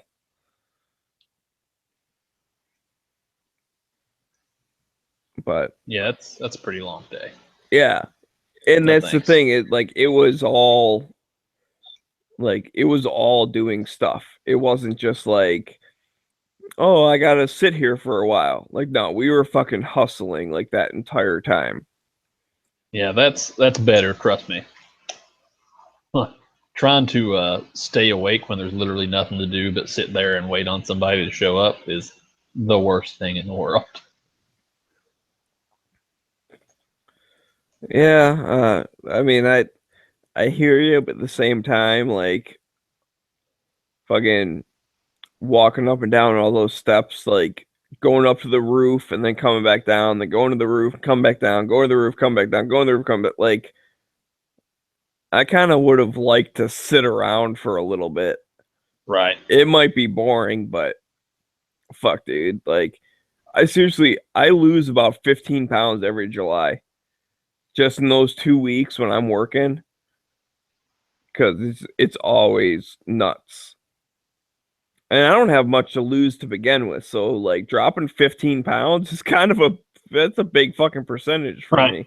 I hear that. I'm like, yeah, I could probably be okay with 15 pounds. It might be a little too much, but I'll eat a few cheeseburgers and bring that, 5 or so back. That'll be fine. But as skinny as you're saying you are, 15's probably too much. Yeah. I mean, I'm 6'3", and I bounce around in like the upper 170s, maybe 180.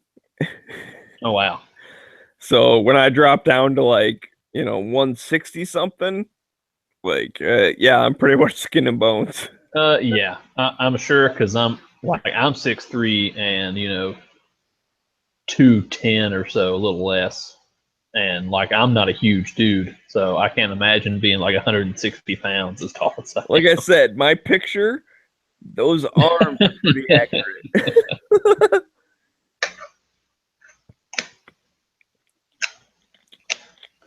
I mean, like I said, I don't know. I don't own a scale. I really don't know what I weigh right this second. But I know I'm about the same as I have been for a while. And like last time I checked, I was like upper 170, like 177 or something. Yeah. But like I said, I do know I have jumped on a scale after a July shutdown, and it's been 160 something. Wow. Well, I have great news. I drink some beer, I put it back on. There you go. I have great news. 2 things, actually. I remembered to mute my microphone when I took the clamps off the press this time, so you guys didn't think I fell down the stairs. And this might have actually worked this time. Like, it doesn't fall out of there. It's got pretty good retention, looks like, up there. I mean, it kind of snaps in place. That might actually work. That looks pretty good. Never done knobs before, really. I think my foam is a little too thick and too soft because I've been doing, like double stack full size guns and stuff, and this is tiny little toothpick. I think it'll work. I mean, he's not paying for it, so who cares, right? Exactly. Oh, you're squishing Kydex. Do you buy your foam someplace, or are you just using foam from some other application? Actually, what I've got, I was using like Harbor Freight floor mat, and that worked pretty well for like worked awesome Oh, like for my those J little frame. squares you can, like those little squares you What's can that? buy, like those little squares that look Yeah, like it's puzzle like pieces? well, they're it's kind of a big square. They're probably like 2 by 2. Like you get 4 of the big 4-foot square pieces for like $8 or something. Yeah, I think I know. I was using that. I never thought about that. And yeah, it worked really good for like my J-frame and like my M&P shield, and doing like little 380s and stuff for people like slimmer guns. But trying to do it with but I think it was the way my press was set up at the time too. It had a hinge on it, and it was a little too tight. Trying to do like Glock or my M&P or something was a little too much. But what I've got going on now is I built a whole different press with no hinge. Now I've got it lined at the bottom and on the main top with the Harbor Freight foam, like 2 layers of it. And then it's like a stadium seat that I cut, and this stuff is awesome. It's like a foam rubber. Yeah, I know what you're talking and about. it gets crazy Yeah. good definition. Because it's meant for people Inch sitting thick. there all the time. Yeah, and it's pretty sweet. It was just like $4 for each piece, and I've done 10 holsters or so out of it, and you get a little bit of Kydex print on it, but you don't really like that's where the knife just was, and that's already almost gone. Like the Harbor Freight stuff, you could do it a few times, but it would start to get hard, and you'd have like permanent imprints from guns, and it worked pretty well. It was just I was going to have to replace it a lot, and it didn't work for big guns so well. Okay. I still use it for like doing little like the wraparound inside the waistband holsters and stuff. I haven't finished this one yet, but yeah. But only on smaller guns.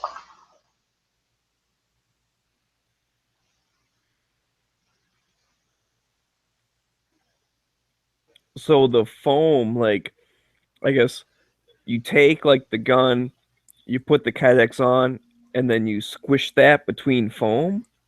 Is that how that works? Yeah. Yeah, well, I can try to show you here, maybe. Stick the Kydex in like a oven or whatever, so it gets to be like a melted. Yeah, I piece know of- you got to heat that shit up, but Yeah, you and- put the Kydex in the oven to heat it up, and basically you got 2 layers here. Is that on camera? Yeah, it's on camera. Yep. Yeah. And you would like throw like a piece of Kydex down, and throw a gun on it, and then pretty much just clamp it together. I've got 2 other clamps sitting over here for the other sides, and just let it sit for like 15 minutes.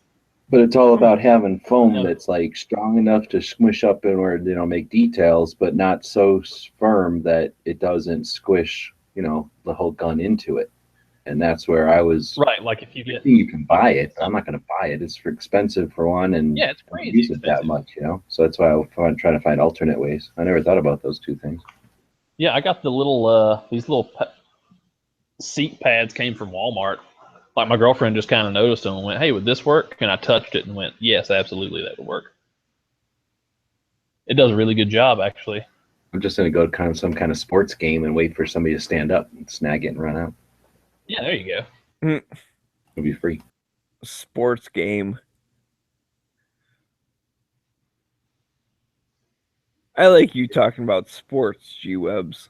They have sports game facilities at the local school.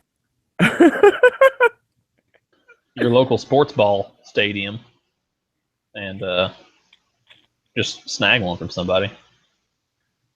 Try to get one that looks pretty new though, because I mean you're heating the Kydex to like 300, 350 degrees. You don't want I'll grab it from a kid. rear end aromas. I'll grab it from a kid. They wouldn't have squished it so much. Yeah, there you go. Some kid looks like he just. Yeah, got you it. don't want a foam that's like if you get a foam that's too hard, then it's just gonna like it won't get into all the little nooks and crannies and stuff, and you won't get a holster. You'll get like two pieces of Kydex that are, I don't know, wrapped around a gun very loosely. Like I did this one with the Harbor Freight stuff, and it's got pretty good definition on it. Yeah, real good. That's one of the first ones I did. What's that? Yeah, it looks real good. I don't have any down here that I did with the seat foam, I don't think. I don't know where they are. Somewhere. Upstairs where the sleepy people are. Yeah, forget it. Wake them up. Eh. Tell her it's okay. Smeggy said so. It'll all be fine. Oh, okay. No, a snowman told me to do it. I had to come up here.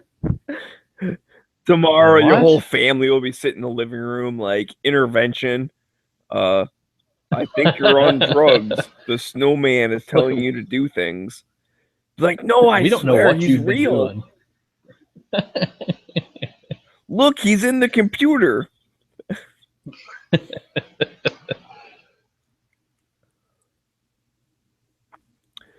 See, I don't give a shit.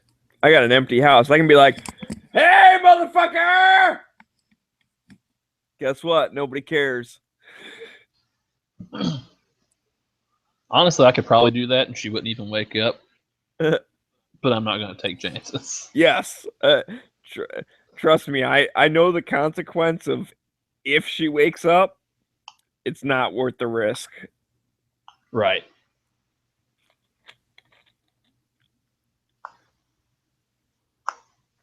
Actually, I wonder if I've got a... Yeah, fuck, dude. I was playing drums at 3 a.m. Right? Living the life, Don't tell me what to motherfuckers. Exactly. I probably got a picture on here somewhere of one that I did with this foam. Not be able to see that. If I can zoom in on it. Well, I don't know if that's going to show up on camera at all or not. That's out of the seat pad foam. Now you can see my TV in the background there.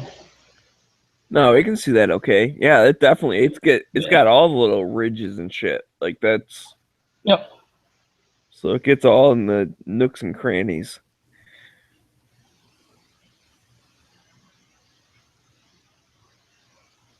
Trying to find another one. Yeah, there we go.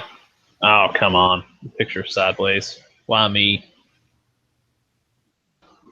Yeah, there it is with my chairs against the wall patch that somebody on here sent me. I see that it's not blue. It is not blue, it's the black one. Sucks to be you. Yeah. I have the special edition all blue ones. Listen. They look fucking sweet. They're awesome.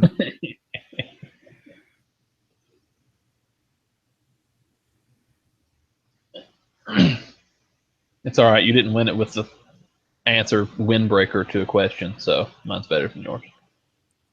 That's true. I won the opportunity to spend money. I remember, dude, back in the day. So I worked at this hardware store, and this dude I worked with was like a total hoarder. He went to garage sales all the time. He fucking trolled eBay, like all this shit.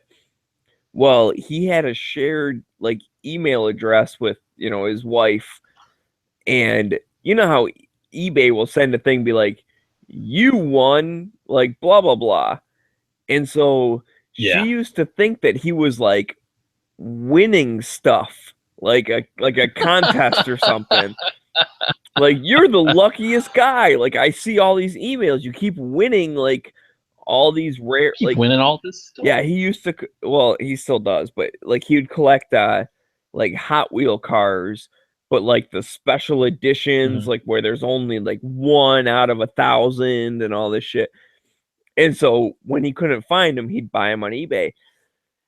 And eventually, she basically said, like, "What's this? Like, you know, you won, you know, blah blah blah." He goes, "Yeah, I won the right to send them a bunch of money." And then she realized, like, oh, Like, this is a bad thing. Like, you're spending too much money on stupid toys.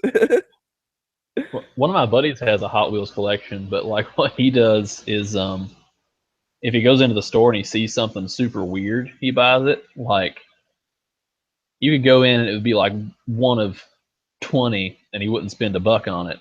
But if he sees like a Hot Wheels E-Series Ford van or something, he's like, oh, I gotta have that. That's stupid. I need it. Like all the Hot Wheels that you're like, why does that exist as a Hot Wheels? That's what he's into. I think he's got a Geo Metro. There's all kinds of weird stuff. I would think it'd be easier to make new cars, like odd ones like that, but I don't know. I saw a show one time where they talked about toys, but I don't think it was Matchbox. It was Star Wars figures. It'd be cool to see a Matchbox show, see what that company's like, how they come up with those and how they sell them. Yeah, that'd be cool.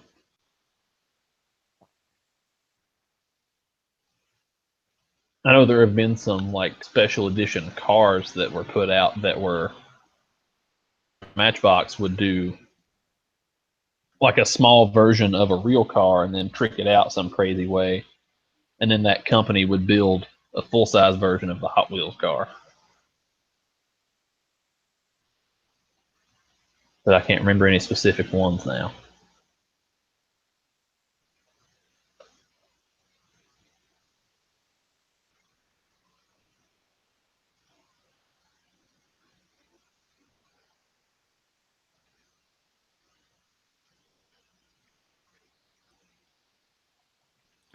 Yeah, there were all the ones that were I'm trying to remember. They were like the treasure chest or something, or something like there was like a little like skull and crossbones on them or something. Like those are the ones that basically like when a store would get like an entire box of Hot Wheels, there would be one in the entire box. Like I remember him talking about he would dig through every rack, and then he figured out that the employees were like pulling those out before they put them on the rack type of thing. Like, they would buy them themselves and sell them. And he had a couple places he was like, in with them where he would be like, all right, like I know, you could buy them at the register for like $2 or whatever, but like I'll give you $20 if like you pull it aside for me. And yet if you looked on eBay, those things would be like $50 to $100. So like he was still getting a deal spending $20 for him. The employee was pocketing $18 because he would just buy it at the regular $2 mark, and then when my buddy would come in, he'd hand it to him and get $20, like, whatever. So that definitely was one of them things that, like, you had to have an in. You had to know somebody because the likelihood of those ever actually hitting the shelf was pretty low. Yeah.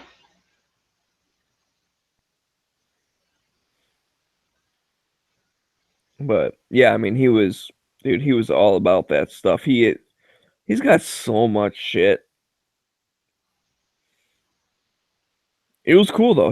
Like I said, he's one of them people, like, if it's $1, he'll buy it. Like, it doesn't matter what it is. He'd be like, oh, this weird thing? Okay, here's $1. Like, I don't care. Smeggy, I don't know what you've started, but there's walrus petting on my television now. What? I didn't do that shit. I'm watching. Hey, I turned on Blue Planet. Bears eating some seals. They're not walruses, but I saw walruses and they were petting each other. So, well, that's weird. I can't be blamed for that shit.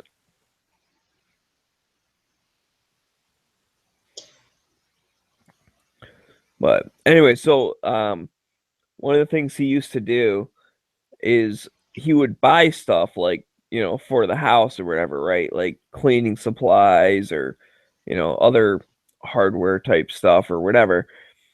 but he would always write a check, and he would write a check for $10 more than whatever the actual price was. And obviously, I mean, he's an employee there, so like whatever, we'd take it. You just would type in like whatever he actually gave you versus what he spent or whatever. And he always wanted a 5, 4 ones, 3 quarters, 2 dimes, and a nickel. What? Well, that's that's the extra $10. Yeah. The reason he wanted that is because when he would run to a garage sale on his lunch break, sometimes they wouldn't have like, change for a 20 or whatever. And so this way he'd be able to like grab a couple things and then be like, here's $2, have a nice day, and like walk out. Like he wouldn't like haggle with him and shit. He didn't have time to wait for like, if there was someone else buying shit. So he'd be like, hey, these things have a sticker on them. Here's $2. See ya. And walk away. Yeah. Or if somebody wouldn't come down like that extra nickel, so you had their exact change or whatever. Right. And I remember he would always make us look for like the most crisp dollar bills. He didn't want them all wrinkled up and shit, because he says sometimes, especially because like he's always buying toys and shit. And he said like a lot of times what would happen is like they'd be having a garage sale and the people would like, the kids would be selling a couple things and like they would be in charge of selling their things. And so he'd go up to him and be like, hey, look at this, like, I'll give you this really crisp dollar, like, for that thing. Like, look how nice it is. Or like a brand new quarter. Like, it was always one of the shiny quarters. He didn't want like a dull shit, like old. He wanted a shiny one.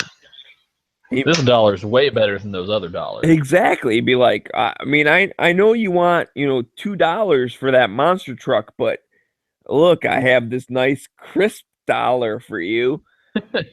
And that was his thing, man. Like, whatever. He's having fun. He's collecting shit. And I know we've talked about this before on here, like, like hiding your gun from your spouse or whatever, which personally I don't believe in, but whatever. Y'all dig your own graves. I don't care.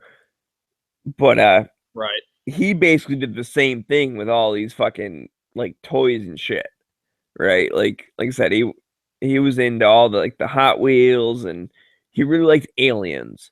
So anything fucking spaceship or alien or UFO, like any weird kind of monster creature thing, he had to get it.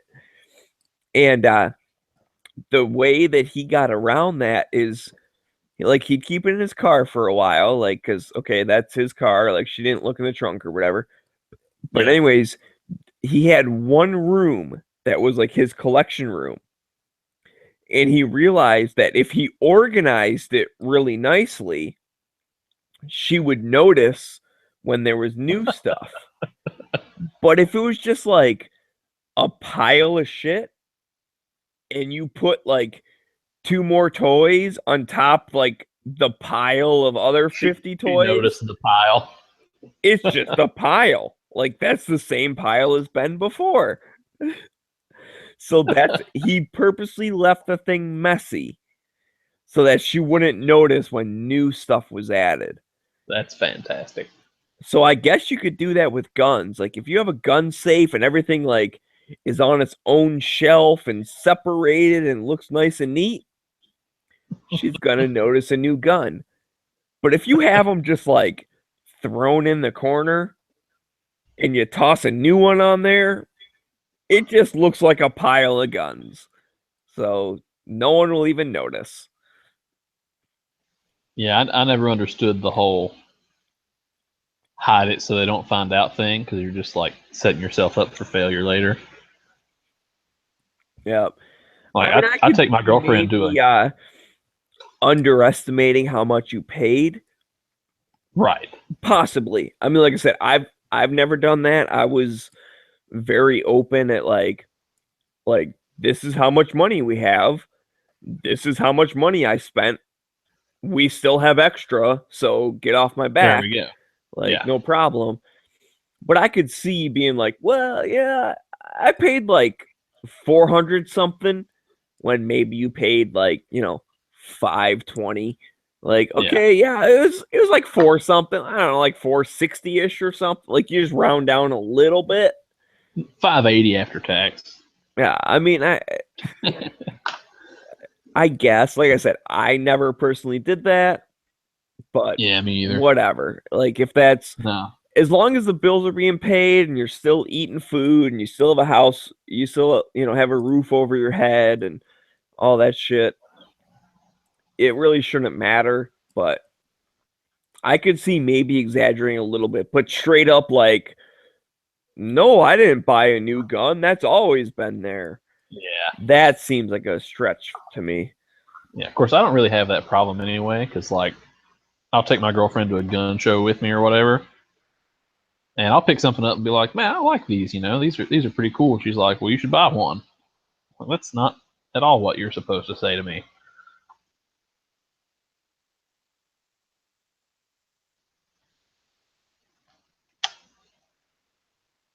I'd probably go broke but have all the guns if it was up to her, so I won't complain.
So, G-Webs. Yeah. Okay, so I wore this shirt today. My lucky shirt, the dog in the van shirt. Yeah. And it wasn't quite as good as 7-Eleven girl. However, one of the waitresses did give me a free shot tonight. There you go. Because of the dog hanging out the van? I'm going to attribute it to that, yeah. Maybe she just really likes vans. Well, I think it was partly because I, paid for a tab that walked out on her. A bunch of fucking assholes. Oh, you paid for that shot, man. It was one I heard her talking about it, and it was a fucking table of 8 fucking people. Oh God. And they walked out, and she's like, go fucking blah blah blah. And this place has the policy where if someone walks out on you, you have to pay for it. They won't even fucking sign off on it or some shit, which that's kind of bullshit. The manager should be able to cancel that out. It's not your fault, you know what I mean? Yeah, that's ridiculous. That's ridiculous. That's just because the girls aren't complaining. They figure they can do that. Yeah, I don't know. I guess that it's to encourage like the fucking waitresses to turn into bouncers to like fucking tackle people if they start walking out. I don't know. But anyway, so I heard her bitching about it, and I was like, well, that does suck. Like I felt kind of bad. So I grabbed a little bit of cash, and like as I was walking by, I was like, hey, I think you dropped this. And I like set the cash on the counter, and then like I kept going because I was actually going to go use the restroom. So I was like, hey, I think you dropped this. And then I took off. Like, I won't even let you say no. Like, I'm fucking out of here. And then like I came back, and she's like, you can't do that. And I was like, what are you talking about? She's like, no, here, take this. Like, she was trying to hand it back to me. I'm like, dude, I found it on the floor next to that fucking table of assholes that walked out on you. Like, I don't know what to tell you. And she's like, no, I'm not fucking taking it. I'm like, well, I'm not fucking taking it. It's not my money. I found it on the floor. And she's like, oh my God, thank you so much. And I'm like, whatever, dude. Like, I don't know what you're talking about. So, anyways, then a little bit later, she comes by and like, she hands me a shot. She goes, oh, happy birthday. I'm like, I didn't know it was my birthday. She goes, it is tonight. I said, okay. Stole a lot. Yes, ma'am. Bam. But I'm going to accredit it to the t-shirt. Because I've been up there before, and she's always like, you know, gave me the dirty eye, like, man, why are you talking to me? Grr, go away. But tonight, she was nice to me. So I think it was the t-shirt. How dare you expect me to take your order? Well, no, I at that place, I always sit like up at the bar. So I don't really ever deal with the waitresses that much, other than, you know, like they walk up to the bar to get their drinks and shit. And sometimes they'll talk to me, and like some of them are nice, and she's always just like, grr. I'm like, whatever. I don't care. You don't like me, fine, whatever. I tried being nice. I'm going to stop. But tonight, she was nice to me. So I'm going to say it's the t-shirt. Well, we all know it's not your personality. Well, damn straight. Fuck, I could have told you that.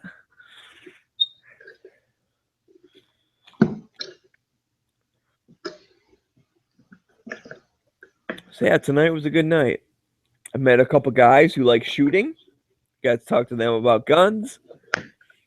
I got the waitress who's normally mean to me to be nice to me and give me a free shot.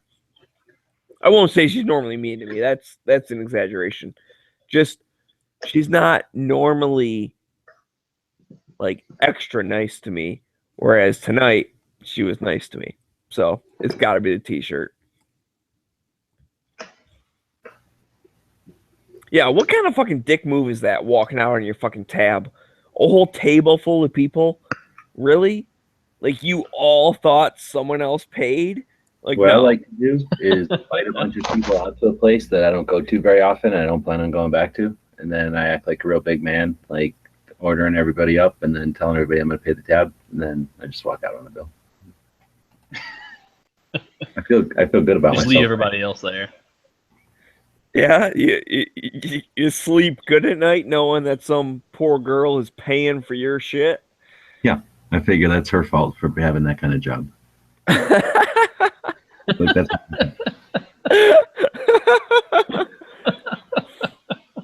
Serves you right, bitch. You should have known I was a jackass. like this is teaching you a lesson. You knew better than to serve me. This is teaching you a lesson.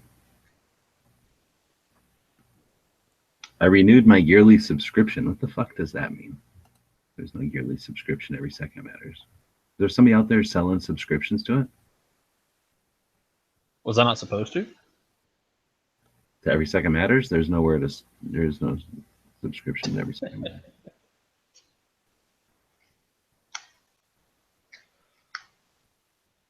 I don't know, man. Some people are weird. Some people don't understand how the internets work. But yeah, I sure hope no one's fucking collecting money for Every Second Matters, because that's the whole point of it, is like it's just a thing. It's not like a fucking company.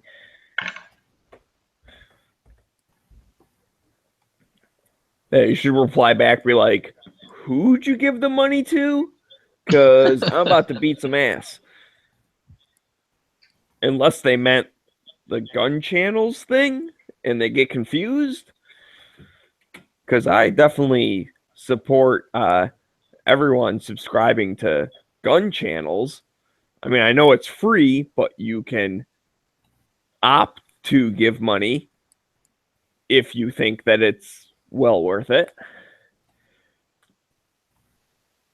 But yeah, Every Second Matters. Like, just go to town, man. It's just a thing.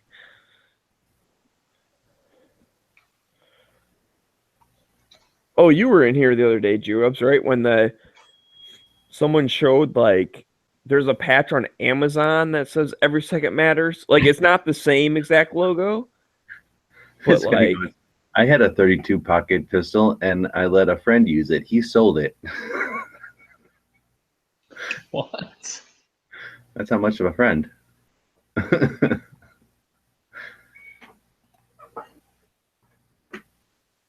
just reading my comments on the YouTube. Ugh. wait a minute. You can sell your friends' guns? Yeah, like, hey, let me borrow your gun. Thanks. Like, how come I haven't talked to you in a while? Where's my gun? Oh, I sold that gun. Appreciate it. That gun? Hang Oh, on a second. If that's the case, let me turn the light on real quick here. Turn this on. So, like, see this pile right here? Oh, I'm not really aiming down. So, see all those things? Wait, what happened? Oh, I clicked Your the camera's button. off now. Yeah, I clicked the button. Okay. See those things? Like 4 rifles and 2 handguns? Yeah, yeah. Yeah, those are my buddies. Are you telling me I can sell those? I mean, they're at my house. I'm not going to tell you you can. Those are her. I'm not going to tell you you can't either. Those are his cases too. Well, other than this one's mine. Well, these 3 are mine. That's my shotgun one. That's my AR one, and then that's like my hard case. I don't even know what I'm pointing at anymore because I'm not looking at my screen. Fuck them. But fucking, why are you falling down? You're a jerk. But he's got like these 2 soft cases. Like he's got 3 soft cases. This tan one, camo, and then this other one, and then this hard case right here. And there's 2 pistol cases and 4 rifles. And those are all his. So I wonder if like I can sell those. You can sell that high point. Yeah, you think so? Yeah. It's actually That's kind of totally fun. illegal. I like that high point. It's kind of fun. You can just gift it to me. Those things are actually pretty all right. So he's got the high point, and then he's got this one, which is The this low one? point.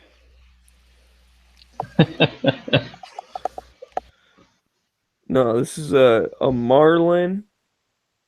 What is it? It's a 22.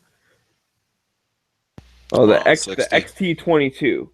So it's a little bolt action 22. It's basically the same as my 17 HMR. Only mine has a wood stock, not a polymer stock. But that's basically the same thing, just about. And then he's got this one, which is the Marlin Model 60, which is like the semi-auto from like back in the day. Yeah, it's the tube fed one, right? Yeah. Yeah, tube fed 22. It's pretty cool. Although he put the fucking stupid ass like new stock on it, which he does still have the wood stock for it, and I suggest he puts that fucker back on. And then he's got a Marlin 3030, model 336. But that stock has a pistol grip. Your Marlin 60 needs a pistol grip. Okay, if you say so. And this is actually the Century model. It's from 1970. Because apparently Marlin was started in 1870. So this lever action 3030, it's from the 70s, but it was like for the 100-year anniversary. Oh, that's pretty neat. Yeah, it's cool. That was his dad's gun, which is pretty cool.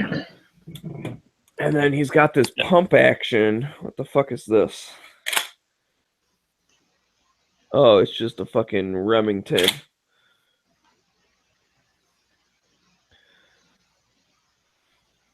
Yeah, Remington 870. So that's just fucking, what everyone has. Yeah, I think the oldest thing I've got is my grandpa's. It's an old Remington Fieldmaster. It's a pump action 22. It's pretty cool. I'm not 100% sure how old it is. It doesn't have a serial number. I know it's that old. Huh. See, all of my guns I bought new. But most of mine I did.